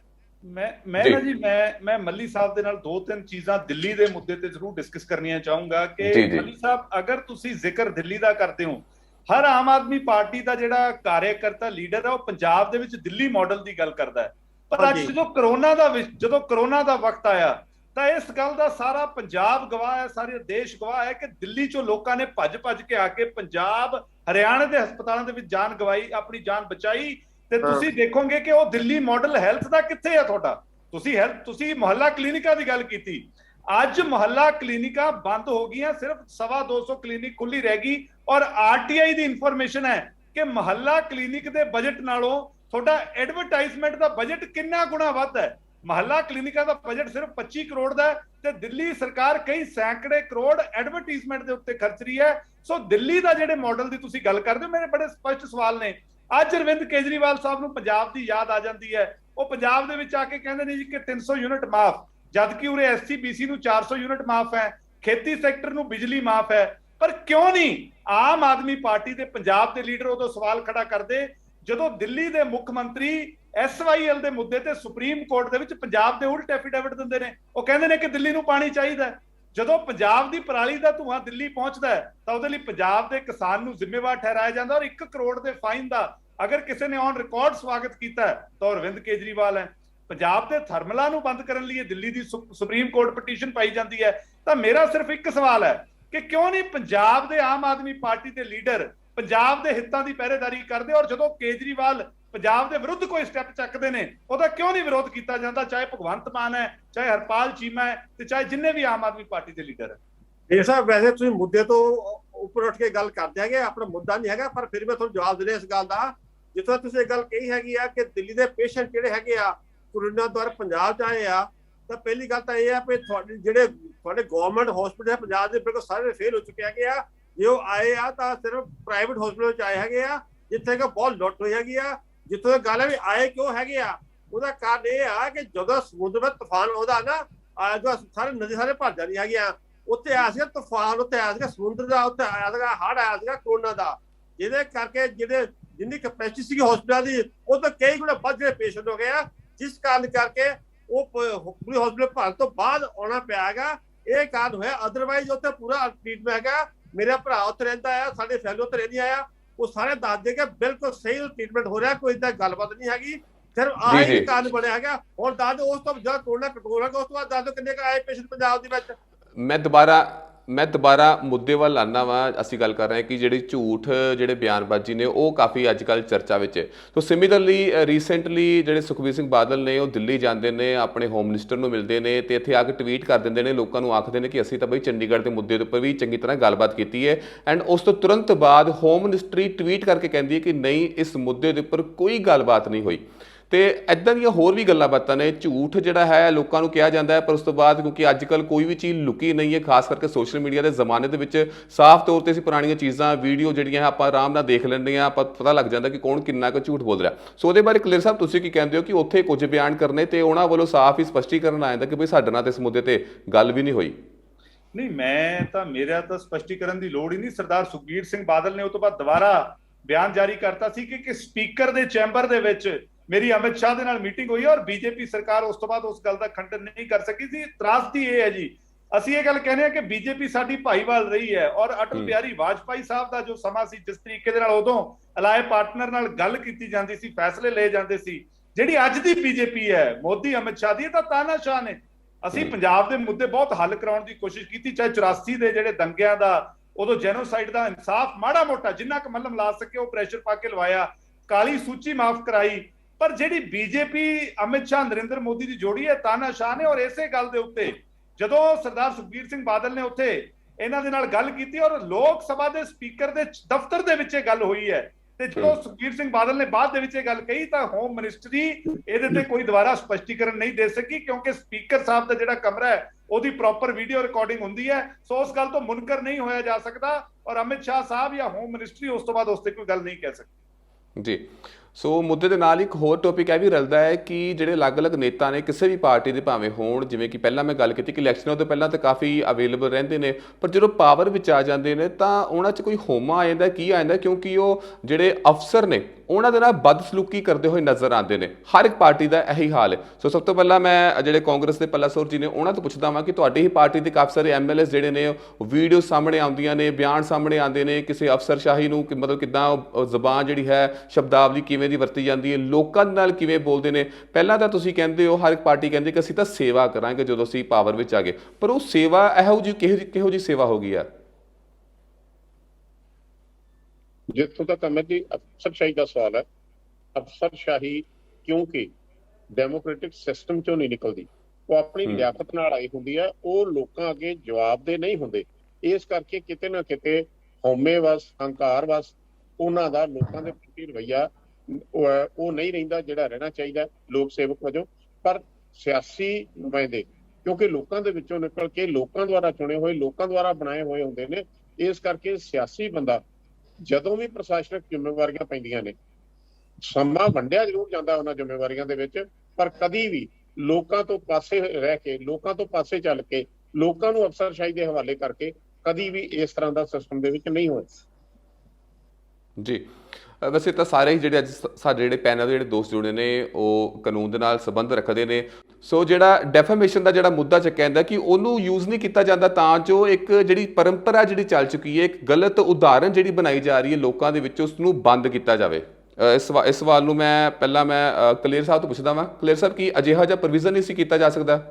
ਨਹੀਂ, ਬਿਲਕੁਲ ਕੀਤਾ ਗਿਆ ਜੀ। ਪੰਜਾਬ ਦੇ ਵਿੱਚ ਤੁਸੀਂ ਦੇਖਿਆ ਹੋਣਾ ਕਿ 2017 ਦੀ ਚੋਣ ਦੇ ਦੌਰਾਨ ਅਰਵਿੰਦ ਕੇਜਰੀਵਾਲ ਵੱਲੋਂ ਕਿਸ ਤਰੀਕੇ ਦੇ ਨਾਲ ਨਸ਼ੇ ਦੇ ਮੁੱਦੇ ਨੂੰ ਲੈ ਕੇ ਸ਼੍ਰੋਮਣੀ ਅਕਾਲੀ ਦਲ ਦੇ ਮਜੀਠੀਆ ਸਾਹਿਬ ਦੇ ਉੱਤੇ ਲਗਾਤਾਰ ਵਾਰ ਕੀਤੇ ਗਏ, ਔਰ ਡੈਫੇਮੇਸ਼ਨ ਦਾ ਕੇਸ ਜਦੋਂ ਉਹਨਾਂ ਤੇ ਪਾਇਆ ਗਿਆ ਤਾਂ ਲਿਖਤੀ ਮਾਫੀ ਦੇ ਕੇ ਉਹ ਪੰਜਾਬ ਦੇ ਵਿੱਚੋਂ ਗਏ ਨੇ। ਉਹਨਾਂ ਨੇ ਮੰਨਿਆ ਇਹ ਗੱਲ ਨੂੰ ਕਿ ਮੈਂ ਬਿਨਾਂ ਸਬੂਤਾਂ ਤੋਂ ਇਹ ਬਿਆਨਬਾਜ਼ੀ ਕੀਤੀ ਸੀ ਜਿਹਦਾ ਕੋਈ ਆਧਾਰ ਨਹੀਂ, ਸੋ ਮੈਂ ਇਸ ਦੀ ਜਨਤਕ ਤੌਰ ਤੇ ਮਜੀਠੀਆ ਸਾਹਿਬ ਤੋਂ ਮਾਫੀ ਮੰਗਦਾ। ਸੋ ਇਹ ਗੱਲਾਂ ਹੁੰਦੀਆਂ ਨੇ। ਸੋ ਮੈਂ ਫੇਰ ਦੁਬਾਰਾ ਕਹਿਣਾ ਕਿ ਲੀਡਰਾਂ ਨੂੰ ਇਸ ਗੱਲ ਦਾ ਧਿਆਨ ਰੱਖਣਾ ਚਾਹੀਦਾ ਕਿ ਜਿਸ ਤਰੀਕੇ ਦੀ ਬਿਆਨਬਾਜ਼ੀ ਕਰਦੇ ਨੇ, ਕੋਈ ਵੀ ਐਸੀ ਬਿਆਨਬਾਜ਼ੀ ਜਿਹਦਾ ਕੋਈ ਆਧਾਰ ਨਾ ਹੋਵੇ ਨਹੀਂ ਕਰਨੀ ਚਾਹੀਦੀ, ਕਿਉਂਕਿ ਬਾਅਦ ਦੇ ਵਿੱਚ ਜਦੋਂ ਮਾਫੀ ਮੰਗਣੀ ਪੈਂਦੀ ਹੈ ਉਦੋਂ ਲੀਡਰ ਤਾਂ ਮਾਫੀ ਮੰਗ ਕੇ ਉਰੋਂ ਨਿਕਲ ਜਾਂਦੇ ਨੇ, ਪਰ ਜਿਹੜਾ ਨੁਕਸਾਨ ਹੈ ਉਸ ਪਾਰਟੀ ਦੇ ਵਰਕਰ ਦਾ ਹੁੰਦਾ ਹੈ ਜਿਹੜਾ ਉਹ ਲੀਡਰਾਂ ਦੇ ਮਗਰ ਲੱਗ ਕੇ ਐਸੀ ਰਾਜਨੀਤੀ ਕਰ ਰਿਹਾ ਹੁੰਦਾ। ਜੀ ਮੱਲੀ ਸਾਹਿਬ ਤੁਸੀਂ ਕੀ ਕਹਿੰਦੇ ਹੋ? ਮੈਂ ਤਾਂ ਕਹਿਣਾ ਚਾਹੁੰਦਾ ਹੈਗਾ ਕਿ ਜਿਹੜੇ ਵੀ ਭਾਸ਼ਾ ਹੋਣੀ ਚਾਹੀਦੀ ਆ, ਕੋਈ ਇਲੈਕਸ਼ਨ ਦਾ ਨੇਤਾ ਉਹਨੂੰ ਆਪਣੇ ਉਹਦੇ ਵਿੱਚ ਰਹਿਣਾ ਚਾਹੀਦਾ ਹੈਗਾ, ਤੇ ਉਹਨੂੰ ਕੋਈ ਵੀ ਏਦਾਂ ਵਾਧੂ ਘੱਟ ਗੱਲ ਏਦਾਂ ਨਹੀਂ ਕਹਿਣੀ ਚਾਹੀਦੀ ਜਿਹੜੇ ਕਿਸੇ ਪਾਰਟੀ ਦੇ ਜਾਂ ਕਿਸੇ ਇੰਡੀਵਿਜੂਅਲ ਬੰਦੇ ਦੇ ਉਹਦੇ ਕਰੈਕਟਰ ਦੇ ਖਿਲਾਫ ਹੋਵੇ ਜਾਂ ਉਹਦੇ ਕੋਈ ਉਹਦਾ ਇੰਡੀਵਿਜੂਅਲ ਉਹਦੇ ਖਿਲਾਫ ਹੋਵੇ। ਜਿਹੜੀ ਰਾਜਨੀਤੀ ਹੈਗੀ ਆ ਹਮੇਸ਼ਾ ਮੁੱਦੇ ਉੱਪਰ ਰਹਿਣੀ ਚਾਹੀਦੀ, ਨਾ ਕਿ ਇੰਡੀਵਿਜੂਅਲਿਟੀ ਤੇ ਚਾਹੀਦੀ ਹੈਗੀ ਆ। ਸੋ ਜਿਹੜੇ ਆ ਇਸ ਕਰਕੇ ਤਾਂ ਹੀ ਉਹ ਪੰਜਾਬ ਵਿੱਚ ਗਾਂ ਵਧੀਆ ਮਾਹੌਲ ਹੋ ਸਕਦਾ ਜੇ ਮੁੱਦੇ ਉੱਪਰ ਰਾਜਨੀਤੀ ਕੀਤੀ ਜਾਵੇ, ਬਜਾਏ ਇਹਦੇ ਕਿ ਪੋਲੀਟੀਕਲ ਕਿਸੇ ਨੇਤਾ ਦੇ ਖਿਲਾਫ ਜਾਂ ਪੋਲੀਟੀਕਲ ਬੰਦੇ ਖਿਲਾਫ ਬੋਲਿਆ ਜਾਵੇ, ਉਹ ਵੀ ਤੱਥਾਂ ਤੋਂ ਬਗੈਰ ਬੋਲਿਆ ਜਾਵੇ। ਸੋ ਜਿਹੜੀ ਇਹ ਹੋਣੀ ਚਾਹੀਦੀ ਹੈਗੀ ਆ ਭਾਸ਼ਾ ਬਿਲਕੁਲ ਵਧੀਆ ਭਾਸ਼ਾ ਹੋਣੀ ਚਾਹੀਦੀ ਹੈਗੀ ਆ, ਤਾਂ ਕਿ ਲੋਕੀ ਵੀ ਉਹਨੂੰ ਐਕਸੈਪਟ ਕਰਨ। ਜਿਹੜੇ ਆਪੋਜੀਸ਼ਨ ਬੰਦੇ ਹੈਗੇ ਆ ਉਹ ਵੀ ਕਹਿਣ ਕਿ ਠੀਕ ਹੈ ਬੰਦਾ ਸਹੀ ਬੋਲਿਆ, ਕਿਸੇ ਇੰਡੀਵਿਜੂਅਲ ਦੇ ਉੱਪਰ ਅਟੈਕ ਨਹੀਂ ਕੀਤਾ ਹੈਗਾ। ਜੀ ਬਾਕੀ ਦੋਸਤੋ ਜਿਹੜੇ ਮੁੱਦੇ ਹੁੰਦੇ ਨੇ ਉਹ ਬੜੇ ਗੰਭੀਰ ਮੁੱਦੇ ਹੁੰਦੇ ਨੇ। ਇਹ ਕੋਈ ਹਾਸੋਹੀਣੀ ਦਾ ਕੋਈ ਟੌਪਿਕ ਨਹੀਂ ਕਿ ਹਾਂ ਵੀ ਇਹਦੇ ਤੇ ਟੀਚਰਬਾਜੀ ਕਰਤੀ ਜਾਂ ਮਜ਼ਾਕ ਕਰਤਾ ਜਾਂ ਫਿਰ ਕਿਸੇ ਹੋਰ ਨੂੰ ਝੂਠ ਬੋਲ ਕੇ ਲੋਕਾਂ ਨੂੰ ਵਰਗਲਾਤਾ। ਸੋ ਮੁੱਦਿਆਂ ਦੇ ਉੱਪਰ ਇੱਕ ਸੀਰੀਅਸਲੀ ਜਿਹੜੀ ਚਰਚਾ ਹੋਣੀ ਚਾਹੀਦੀ ਤਾਂ ਜੋ ਲੋਕਾਂ ਦਾ ਭਲਾ ਕੀਤਾ ਜਾਵੇ, ਕਿਉਂਕਿ ਲੋਕ ਹੀ ਇਹਨਾਂ ਨੂੰ ਚੁਣਦੇ ਨੇ। ਸੋ ਇਸੇ ਕਰਕੇ ਅੱਜ ਅਸੀਂ ਇਸ ਮੁੱਦੇ ਨੂੰ ਚੁਣਿਆ ਤੇ ਜਿਹੜਾ ਟੌਪਿਕ ਹੈ ਜਿਸ ਦੇ ਵਿਚਾਰ ਚਰਚਾ ਉਹ ਇੱਦਾਂ ਹੀ ਜਾਰੀ ਰਹੇਗੀ। ਫਿਲਹਾਲ ਵੇਲਾ ਅੱਜ ਕੱਲ੍ਹ ਛੋਟੀ ਜਿਹੀ ਬ੍ਰੇਕ ਦਾ। ਲੋ ਜੀ ਸਵਾਗਤ ਹੈ ਬ੍ਰੇਕ ਤੋਂ ਬਾਅਦ ਪ੍ਰੋਗਰਾਮ ਇਲੈਕਸ਼ਨ ਆਰ ਦੇ ਵਿੱਚ। ਸੋ ਸਾਡੀ ਜਿਹੜੀ ਅੱਜ ਦਾ ਜਿਹੜਾ ਵਿਚਾਰ ਚਰਚਾ ਜਿਹੜੀ ਚੱਲ ਰਹੀ ਹੈ ਸੋ ਉਸ ਨੂੰ ਥੋੜਾ ਸਾਰਥਕ ਮਤਲਬ ਇੱਕ ਡਾਇਰੈਕਸ਼ਨ ਵੱਲ ਲੈ ਕੇ ਜਾਣ ਦੀ ਕੋਸ਼ਿਸ਼ ਕਰਦੇ ਹਾਂ। ਤੇ ਹੁਣ ਸਾਰੇ ਹੀ ਜਿਹੜੇ ਸਾਡੇ ਨਾਲ ਨੁਮਾਇੰਦੇ ਜਿਹੜੇ ਜੁੜੇ ਨੇ ਉਹਨਾਂ ਤੋਂ ਜਾਣਨ ਦੀ ਕੋਸ਼ਿਸ਼ ਕਰਦੇ ਹਾਂ ਕਿ ਕਿਵੇਂ ਜਿਹੜੀ ਚੀਜ਼ ਚੱਲ ਰਹੀ ਹੈ, ਇੱਕ ਜਿਹੜੀ ਗਲਤ ਪਰਿਭਾਸ਼ਾ ਜਿਹੜੀ ਹੈ ਬਣ ਰਹੀ ਲੋਕਾਂ ਦੇ ਵਿੱਚ ਕਿ ਬਈ ਜਿਹੜੀ ਪੋਲੀਟਿਕਸ ਹੈ ਉਹ ਤਾਂ ਬਸ ਜੀ ਮਜ਼ਾਕ ਕਰ ਲਓ, ਸੋਹਾਂ ਖਾ ਲਓ, ਟਿੱਚਰਬਾਜੀ ਕਰ ਲਓ ਤੇ ਬਸ ਨੇਤਾ ਬਣ ਜਾਂਦੇ ਨੇ। ਜਦਕਿ ਨੇਤਾ ਇੱਕ ਬੜਾ ਅਹਿਮ ਇਨਸਾਨ ਹੁੰਦਾ ਜੋ ਕਿ ਸੁਸਾਇਟੀ ਵਿੱਚ ਉੱਠਦਾ ਤੇ ਲੋਕਾਂ ਦਾ ਭਲਾ ਕਰਦਾ, ਲੋਕਾਂ ਦੇ ਹੱਕਾਂ ਦੀ ਆਵਾਜ਼ ਬਣਦਾ। ਸੋ ਮੈਂ ਵਾਰੀ ਸਾਰੇ ਹੀ ਜਿਹੜੇ ਸਾਡੇ ਨਾਲ ਦੋਸਤ ਜੁੜੇ ਨੇ ਉਹਨਾਂ ਤੋਂ ਮੈਂ ਜਾਣਨ ਦੀ ਕੋਸ਼ਿਸ਼ ਕਰਾਂਗਾ ਕਿ ਕਿਵੇਂ ਇਹ ਜਿਹੜਾ ਦੌਰ ਜਿਹੜਾ ਚੱਲ ਰਿਹਾ ਹੈ ਇਸ ਨੂੰ ਅਸੀਂ ਬਦਲ ਸਕਦੇ ਹਾਂ। ਇੱਕ ਨਵੀਂ ਪਰਿਭਾਸ਼ਾ ਜਾਂ ਫਿਰ ਪੁਰਾਣੀ ਪਰਿਭਾਸ਼ਾ ਜਿਹੜੀ ਅਸਲ ਪਰਿਭਾਸ਼ਾ ਹੋਣੀ ਚਾਹੀਦੀ ਹੈ ਉਹਦੇ 'ਚ ਅਸੀਂ ਤਬਦੀਲ ਕਰ ਸਕਦੇ ਹਾਂ। ਸੋ ਸਭ ਤੋਂ ਪਹਿਲਾਂ ਮੈਂ ਅਮਰਿੰਦਰ ਸਿੰਘ ਪੱਲਾਸੋਰ ਜੀ ਤੋਂ ਪੁੱਛਦਾ ਵਾਂ ਕਿ ਕਿਵੇਂ ਇਸ ਸਿਸਟਮ ਨੂੰ, ਕਿਵੇਂ ਇਸ ਰਵਾਇਤ ਨੂੰ ਚੇਂਜ ਕੀਤਾ ਜਾ ਸਕਦਾ ਹੈ। ਇਸ ਸਿਸਟਮ ਨੂੰ ਪੁਰਾਣੇ ਪਲੇਟਫਾਰਮ ਤੇ ਪੁਰਾਣੇ ਮੁਕਾਮ ਤੇ ਲੈ ਕੇ ਜਾਣ ਵਾਸਤੇ ਜਾਂ ਜਿਹੜੀ ਅਸੀਂ ਨਵੀਂ ਚੀਜ਼ ਸੋਚਦੇ ਹਾਂ ਜਿਹਦੇ ਵਿੱਚ ਦੁਬਾਰਾ ਪਾਰਟੀ ਪ੍ਰੋਗਰਾਮਾਂ ਦੀ ਗੱਲ ਆਵੇ ਨਾ ਕਿ ਸ਼ਖਸੀਅਤਾਂ ਦੀ ਲੜਾਈ ਦੀ ਗੱਲ ਆਵੇ, ਇਹਦੇ ਲਈ ਸਾਨੂੰ ਸਭ ਤੋਂ ਪਹਿਲਾਂ ਸਾਡੀਆਂ ਜਿਹੜੀਆਂ ਜਮਹੂਰੀ ਸੰਸਥਾਵਾਂ ਨੇ ਜਿਨ੍ਹਾਂ ਨੂੰ ਪਿਛਲੇ ਸਮੇਂ ਦੇ ਵਿੱਚ ਬਿਲਕੁਲ ਮਿੱਟੀ ਦੇ ਵਿੱਚ ਮਿਲਾਇਆ ਗਿਆ, ਮੇ ਵੀ ਉਹ ਇਲੈਕਸ਼ਨ ਕਮਿਸ਼ਨ ਹੈ, ਮੇ ਵੀ ਉਹ ਸੁਪਰੀਮ ਕੋਰਟ ਦੇ ਹੁਕਮ ਨੇ, ਮੇ ਵੀ ਉਹ ਸੰਸਥਾਵਾਂ ਜਿਨ੍ਹਾਂ ਨੂੰ ਨੇ ਇੱਕ ਡਾਇਰੈਕਸ਼ਨਸ, ਇੱਕ ਲਾਈਨ ਖੜੀ ਕਰਨੀ ਹੈ ਜਿਹਦੇ ਤੇ ਸਿਆਸੀ ਲੋਕਾਂ ਨੇ ਚੱਲਣਾ। ਜਦੋਂ ਉਹਨਾਂ ਸੰਸਥਾਵਾਂ ਨੂੰ ਦਾ ਅਸੀਂ ਇਹ ਹਾਲ ਵੇਖਦੇ ਹਾਂ ਤਾਂ ਉਹ ਚੀਜ਼ ਕੁਝ ਹੱਦ ਤੱਕ ਲੋਕਾਂ ਨੂੰ ਸ਼ਹਿ ਦਿੰਦੀ ਹੈ ਕਿ ਉਹ ਫਿਰ ਨਿੱਜੀ ਦੂਸ਼ਣਬਾਜ਼ੀ ਕਰਕੇ ਆਪਣੀ ਵਿਅਕਤੀਗਤ ਉਭਾਰ ਵੱਲ ਨੂੰ ਆਉਂਦੇ ਨੇ। ਪਾਰਟੀਆਂ ਦੇ ਉਭਾਰ ਵਾਸਤੇ ਸਾਡੇ ਲਈ ਇਹ ਜ਼ਰੂਰੀ ਹੈ ਕਿ ਸਾਡੀਆਂ ਸਾਰੀਆਂ ਪਾਰਟੀਆਂ ਨੂੰ ਸਾਡੀ ਰਜਿਸਟਰਡ ਆਰਗੇਨਾਈਜੇਸ਼ਨ ਇਲੈਕਸ਼ਨ ਕਮਿਸ਼ਨ ਆਪ ਨਿਰਪੱਖ ਹੋ ਕੇ ਪਾਰਟੀਆਂ ਵਾਸਤੇ ਇੱਕ ਸੇਧ ਜਾਰੀ ਕਰੇ ਤੇ ਪਾਰਟੀਆਂ ਉਸ ਸੇਧ ਲਾਈਨ ਦੇ ਵਿੱਚ ਰਹਿ ਕੇ ਆਪਣਾ ਪੋਲੀਟੀਕਲ ਪ੍ਰੋਸੈਸ ਜਿਹੜਾ ਉਹਨੂੰ ਅੱਗੇ ਲੈ ਕੇ ਜਾਣ। ਜੀ ਸੋ ਜਿਵੇਂ ਕਲਾਸਰੂਮ ਦੇ ਵਿੱਚ ਇੱਕ ਮੋਨੀਟਰ ਖੜਾ ਕੀਤਾ ਜਾਂਦਾ ਕਿ ਹਾਂ ਵੀ ਉਹ ਸਾਰਾ ਧਿਆਨ ਰੱਖਦਾ। ਸੋ ਤੁਹਾਡੇ ਕਹਿਣ ਦਾ ਮਤਲਬ ਕਿ ਇਲੈਕਸ਼ਨ ਕਮਿਸ਼ਨ ਜਿਹੜਾ ਹੈ ਉਹ ਇੱਕ ਮੋਨੀਟਰ ਦਾ ਰੋਲ ਅਦਾ ਕਰੇ। ਪਰ ਸਾਰਿਆਂ ਨੂੰ ਪਤਾ ਹੈ ਕਿ ਹਾਂ ਵੀ ਇਲੈਕਸ਼ਨ ਕਮਿਸ਼ਨ ਵੀ ਸਮੇਂ-ਸਮੇਂ ਤੇ ਹੀ ਉਹ ਮਤਲਬ ਪੱਖਪਾਤ ਜਿਹੜਾ ਹੈ ਉਹ ਕਰ ਦਿੰਦਾ ਹੈ। ਸੋ ਚਲੋ ਉਮੀਦ ਇਹੀ ਕਰਦੇ ਹਾਂ ਕਿ ਜੋ ਤੁਸੀਂ ਗੱਲ ਆਖੀ ਹੈ ਉੱਦਾਂ ਹੀ ਹੋਵੇ। ਸੋ ਨੈਕਸਟ ਅਸੀਂ KS ਮੱਲੀ ਜੀ ਤੋਂ ਪੁੱਛਦੇ ਹਾਂ ਕਿ ਤੁਹਾਡਾ ਕੀ ਵਿਚਾਰ ਹੈ, ਤੁਹਾਡਾ ਕੀ ਸੁਜੈਸ਼ਨ ਹੈ ਕਿ ਕਿਵੇਂ ਅਸੀਂ ਦੁਬਾਰਾ ਪਹਿਲਾਂ ਵਾਂਗ ਜਾਂ ਇੱਕ ਨਵੀਂ ਐਗਜ਼ਾਮਪਲ ਜਿਹੜੀ ਹੈ ਉਹ ਸੈੱਟ ਕਰ ਸਕਦੇ ਹਾਂ। ਕਿਉਂਕਿ ਅਮਰਿੰਦਰ ਪਾਲ ਜੀ ਨੇ ਬਿਲਕੁਲ ਸਹੀ ਗੱਲ ਕਹੀ ਹੈਗੀ ਆ। ਅੱਜ ਕੱਲ ਲੋਕਾਂ ਦੇ ਵਿੱਚ ਨੇਤਾਵਾਂ ਪ੍ਰਤੀ ਰਿਸਪੈਕਟ ਹੈਗੀ ਬਹੁਤ ਘੱਟ ਗਈ ਹੈਗੀ ਆ। ਲੋਕੀ ਸਮਝਦੇ ਪਏ ਇਹ ਤਾਂ ਵਪਾਰ ਕਰਨ ਆਏ ਹੈਗੇ ਆ, ਇਨਵੈਸਟਮੈਂਟ ਕਰਦੇ ਆ ਇਲੈਕਸ਼ਨ ਦੇ ਵਿੱਚ, ਉਸ ਤੋਂ ਬਾਅਦ ਪੈਸੇ ਇਕੱਠੇ ਕਰਦੇ ਆ, ਜੇ 2 ਕਰੋੜ ਖਰਚਾ ਕੀਤਾ ਤਾਂ 20 ਕਰੋੜ ਇਕੱਠਾ ਕਰਦੇ ਬਾਅਦ ਵਿੱਚ। ਔਰ ਸੁਪਰੀਮ ਕੋਰਟ ਦੀ ਵੀ ਇਹ ਟਿੱਪਣੀ ਹੈਗੀ ਆ ਕਿ ਜਿਹੜਾ ਇੱਕ MLA ਜਾਂ MP ਬਣਦਾ ਉਹਦੀ ਜਿਹੜੀ ਇਨਕਮ ਹੈਗੀ ਆ 500 ਗੁਣਾ ਵੱਧ ਜਾਂਦੀ ਹੈਗੀ ਆ ਉਹਦੀ। ਇਹ ਸੁਪਰੀਮ ਕੋਰਟ ਦੀ ਰੂਲਿੰਗ ਆਈ ਹੈਗੀ ਆ। ਸੋ ਇਸ ਕਰਕੇ ਜੇ ਅਸੀਂ ਚਾਹੁੰਦੇ ਹਾਂ ਕਿ ਪਹਿਲੇ ਵਾਂਗੂ ਜਿਹੜਾ ਹੋਣਾ ਚਾਹੀਦਾ ਸਿਸਟਮ, ਤਾਂ ਜਿਹੜੇ ਵੀ ਪਾਰਟੀ ਆਪਣੇ ਪ੍ਰੋਗਰਾਮ ਦਿੰਦੀ, ਆਪਣੇ ਮੈਨੀਫੈਸਟੋ ਜਾਰੀ ਕਰਦੀ ਆ, ਪਹਿਲੀ ਗੱਲ ਤਾਂ ਲੀਗਲ ਡਾਕੂਮੈਂਟ ਹੋਣਾ ਚਾਹੀਦਾ ਹੈਗਾ। ਅਗਰ ਉਸ ਮੈਨੀਫੈਸਟੋ ਮੁਤਾਬਕ ਆਪਣੇ ਪੂਰੇ ਨਹੀਂ ਉਤਰਦੇ 5 ਸਾਲਾਂ ਦੇ ਦੌਰਾਨ, ਤਾਂ ਉਸ ਪਾਰਟੀ ਦੇ ਖਿਲਾਫ ਐਕਸ਼ਨ ਹੋਣਾ ਚਾਹੀਦਾ ਹੈਗਾ। ਉਹ ਪਾਰਟੀ ਜਿਹੜੀ ਹੈ ਕਿ ਰਜਿਸਟਰ ਕਰਨੀ ਚਾਹੀਦੀ ਹੈਗੀ ਆ, ਔਰ ਉਹਨੂੰ ਇਲੈਕਸ਼ਨ ਲੜਨ ਤੇ ਉਹ ਤੇ ਬੈਨ ਹੋਣਾ ਚਾਹੀਦਾ ਹੈਗਾ ਆ। ਉਹ ਜੇ ਇਸ ਤਰ੍ਹਾਂ ਦੀਆਂ ਜਿਹੜਾ ਇਲੈਕਸ਼ਨ ਕਮਿਸ਼ਨ ਹੈਗੇ ਇਹਦਾ ਹਦਾਇਤਾਂ ਜਾਰੀ ਕਰੇ, ਜੱਜ ਦੇ ਕਾਨੂੰਨ ਬਣਨ, ਤਾਂ ਹੀ ਉਹਦੇ ਵਿੱਚ ਸੁਧਾਰ ਹੋ ਸਕਦਾ ਆ। ਜਦੋਂ ਤੱਕ ਸਖਤਾਈ ਨਹੀਂ ਕਰਦਾ ਇਲੈਕਸ਼ਨ ਕਮਿਸ਼ਨ ਜਾਂ ਸਰਕਾਰਾਂ ਨਹੀਂ ਕਰਦੇ ਸਖਤਾਈ, ਉਦੋਂ ਤੱਕ ਇਹ ਰਹਿਣਾ। ਸੋ ਮੈਂ ਤਾਂ ਇਹ ਕਹਿੰਦਾ ਹੈਗਾ ਵੀ ਅਗਰ ਜਿਹੜਾ ਮੁੱਦੇ ਦੇ ਜਿਹੜੀ ਲੜਾਈ ਲੜੀ ਜਾਵੇ ਉਹੀ ਮੁੱਦਾ ਰਹੇਗੀ, ਨਾ ਕਿ ਇੰਡੀਵਿਜੂਅਲ ਤੌਰ ਤੇ ਜਿਹੜੀ ਹੈਗੀ ਲੜਾਈ ਲੜੀ ਜਾਂਦੀ ਉਹ ਰਹਿ ਗਈ ਆ। ਸੋ ਇਹਦੇ ਬਾਰੇ ਸੁਧਾਰ ਲਿਆਉਣ ਵਾਸਤੇ ਇਹ ਜ਼ਰੂਰੀ ਹੈਗਾ ਕਿ ਜਿਹੜਾ ਸਾਡਾ ਇਲੈਕਸ਼ਨ ਕਮਿਸ਼ਨ ਆਫ ਇੰਡੀਆ ਹੈਗਾ ਆ ਉਹਨੂੰ ਸਖਤ ਹੋਣਾ ਚਾਹੀਦਾ ਹੈਗਾ। ਜਿਸ ਤਰ੍ਹਾਂ ਮੈਂ ਤੁਹਾਨੂੰ ਦੱਸਿਆ ਹੈਗਾ ਜਿਹੜਾ ਮੈਨੀਫੈਸਟੋ ਲੀਗਲ ਡਾਕੂਮੈਂਟ ਕਲੀਅਰ ਕਰਨਾ ਚਾਹੀਦਾ, ਤਾਂ ਕਿ ਹਰੇਕ ਪਾਰਟੀ ਸੋਚ ਸਮਝ ਕੇ ਲੋਕਾਂ ਨਾਲ ਵਾਅਦੇ ਕਰੇ ਔਰ ਅਕੋਰਡਿੰਗਲੀ ਜਿਹੜੇ ਹੈਗੇ ਵਾਅਦੇ ਪੂਰੇ ਕਰੇ ਜੇ ਪਾਵਰ ਚਾਹੁੰਦੀ ਹੈ ਤਾਂ। ਜੀ, ਸੋ ਆਖਰੀ ਮੈਂ ਕਲੀਅਰ ਜੀ ਤੋਂ ਪੁੱਛਣ ਤੋਂ ਪਹਿਲਾਂ ਇੱਕ ਹੋਰ ਗੱਲ ਇੱਥੇ ਕਹਿ ਦੇਵਾਂ ਕਿ ਅਸੀਂ ਗੱਲ ਕਰ ਰਹੇ ਹਾਂ ਕਿ ਜਿਹੜੀ ਬਿਆਨਬਾਜ਼ੀ ਹੈ ਉਹ ਕਿਵੇਂ ਚੱਲ ਰਹੀ ਹੈ, ਕਿਵੇਂ ਇੱਕ ਦੂਜੇ ਨੂੰ ਮਾੜਾ ਮੰਦਾ ਜਿਹੜਾ ਹੈ ਬੋਲਿਆ ਜਾ ਰਿਹਾ, ਪਰ ਸੇਮ ਟਾਈਮ ਤੇ ਅੱਜ ਕੱਲ੍ਹ ਜਿਵੇਂ ਸੋਸ਼ਲ ਮੀਡੀਆ ਕਾਫੀ ਐਕਟਿਵ ਹੈ, ਸੋਸ਼ਲ ਮੀਡੀਆ ਦੀ ਵਰਤੋਂ ਕਰਕੇ ਵੀ ਇਹ ਕੰਮ ਕੀਤੇ ਜਾ ਰਹੇ ਨੇ। ਅਲੱਗ-ਅਲੱਗ ਇੱਕ ਗਰੁੱਪ ਬਣਾਏ ਜਾਂਦੇ ਨੇ, ਅਲੱਗ-ਅਲੱਗ ਇੱਕ ਪੇਜਿਸ ਬਣਾਏ ਜਾਂਦੇ ਨੇ ਜੋ ਕਿ ਪਾਰਟੀ ਨੂੰ ਭਾਵੇਂ ਰਿਪਰੈਜ਼ੈਂਟ ਡਾਇਰੈਕਟਲੀ ਤੌਰ ਤੇ ਨਾ ਕਰਦੇ ਹੋਣ, ਬਟ ਫਿਰ ਵੀ ਜਿਹੜਾ ਉਹਨਾਂ ਦਾ ਮਕਸਦ ਹੈ, ਜਿਹੜਾ ਉਹਨਾਂ ਦਾ ਮੈਸੇਜ ਹੈ, ਉਹ ਉੱਥੇ ਜ਼ਰੂਰ ਸਾਹਮਣੇ ਪੇਸ਼ ਹੁੰਦਾ ਹੈ ਕਿ ਕਿਵੇਂ ਮੌਜੂਦਾ ਪਾਰਟੀ ਦੇ ਉੱਪਰ ਜਾਂ ਫਿਰ ਜਿਹੜੇ ਰਹਿ ਚੁੱਕੇ ਨੇ ਉਹਨਾਂ ਬਾਰੇ ਜਾਂ ਫਿਰ ਜਿਹੜੇ ਦਾਅਵੇਦਾਰੀ ਕਰ ਰਹੇ ਨੇ ਉਹਨਾਂ ਦੇ ਖਿਲਾਫ ਜੰਮ ਕੇ ਟਿੱਚਰਬਾਜ਼ੀ, ਮਜ਼ਾਕ, ਮੰਦੀ ਤੋਂ ਭੈੜੀ ਜਿਹੜੀ ਸ਼ਬਦਾਵਲੀ ਹੈ ਉਹ ਵਰਤੀ ਜਾ ਰਹੀ ਹੈ। ਆਮ ਵਿਅਕਤੀ ਨੂੰ ਪਤਾ ਚੱਲ ਹੀ ਜਾਂਦਾ ਕਿ ਜਿਹੜਾ ਪੇਜ ਹੈ ਕੌਣ ਓਪਰੇਟ ਕਰ ਰਿਹਾ। ਸੋ ਉਹ ਵੀ ਇੱਕ ਬੜੀ ਮਾੜੀ ਗੱਲ ਹੈ ਕਿ ਜਿਹੜਾ ਅੱਜ ਕੱਲ੍ਹ ਸੋਸ਼ਲ ਮੀਡੀਆ ਦੇ ਉੱਪਰ ਆਪਣਾ ਬਿਨਾਂ ਫੇਸ ਦਿਖਾ ਕੇ ਜਿਹੜੇ ਮੈਸੇਜਸ ਜਿਹੜੇ ਨੇ, ਜਿਹੜੇ ਸੰਦੇਸ਼ ਜਿਹੜੇ ਨੇ ਲੋਕਾਂ ਤੱਕ ਪਹੁੰਚਾਏ ਜਾ ਰਹੇ ਨੇ।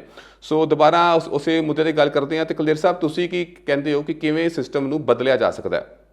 ਜੀ ਸਭ ਤੋਂ ਪਹਿਲਾਂ ਤਾਂ ਮੈਂ ਮੱਲੀ ਸਾਹਿਬ ਦੀ ਇਸ ਗੱਲ ਨਾਲ ਬਿਲਕੁਲ ਸਹਿਮਤ ਹਾਂ ਕਿ ਜਿਹੜਾ ਮੈਨੀਫੈਸਟੋ ਹੈ ਲੀਗਲ ਡਾਕੂਮੈਂਟ ਹੋਣਾ ਚਾਹੀਦਾ ਹੈ, ਕਿਉਂਕਿ ਜਿੰਨਾ ਚਿਰ ਇਹ ਲੀਗਲ ਡਾਕੂਮੈਂਟ ਨਹੀਂ ਬਣੂਗਾ ਤਾਂ ਅਕਾਊਂਟੇਬਿਲਿਟੀ ਉਹਨਾਂ ਚਿਰ ਉਸ ਲੈਵਲ ਦੀ ਫਿਕਸ ਨਹੀਂ ਹੋ ਸਕੂਗੀ। ਔਰ ਜਿਹੜੀ ਗੱਲ ਤੁਸੀਂ ਸੋਸ਼ਲ ਮੀਡੀਆ ਦੀ ਕੀਤੀ ਹੈ ਇਹ ਬਿਲਕੁਲ ਸਹੀ ਗੱਲ ਹੈ ਕਿ ਅੱਜ ਦੇ ਦੌਰ ਦੇ ਵਿੱਚ ਅਗਰ ਰਾਜਨੀਤੀ ਨੂੰ ਸੁਧਾਰਨਾ ਹੈ ਤਾਂ ਇੱਕ ਸੋਸ਼ਲ ਮੀਡੀਆ ਪਲੇਟਫਾਰਮਸ ਨੂੰ ਇੱਕ ਰੈਗੂਲਰਾਈਜੇਸ਼ਨ ਦੇ ਤਹਿਤ ਲੈ ਕੇ ਆਉਣਾ ਪਊਗਾ, ਚਾਹੇ ਇਹ ਅਕਾਊਂਟਸ ਨੂੰ ਆਧਾਰ ਕਾਰਡ ਦੇ ਨਾਲ ਲਿੰਕ ਕਰਨਾ ਹੋਵੇ, ਕਿਉਂਕਿ ਇਹ ਬਹੁਤ ਫੇਕ ਜਿਹੜਾ ਏਜੰਡਾ ਹੈ ਇਹ ਸੋਸ਼ਲ ਮੀਡੀਆ ਦੇ ਉੱਤੇ ਚਲਾਇਆ ਜਾਂਦਾ, ਇਕੱਲਾ ਪੋਲੀਟੀਕਲ ਪਾਰਟੀਆਂ ਦੇ ਖਿਲਾਫ ਨਹੀਂ।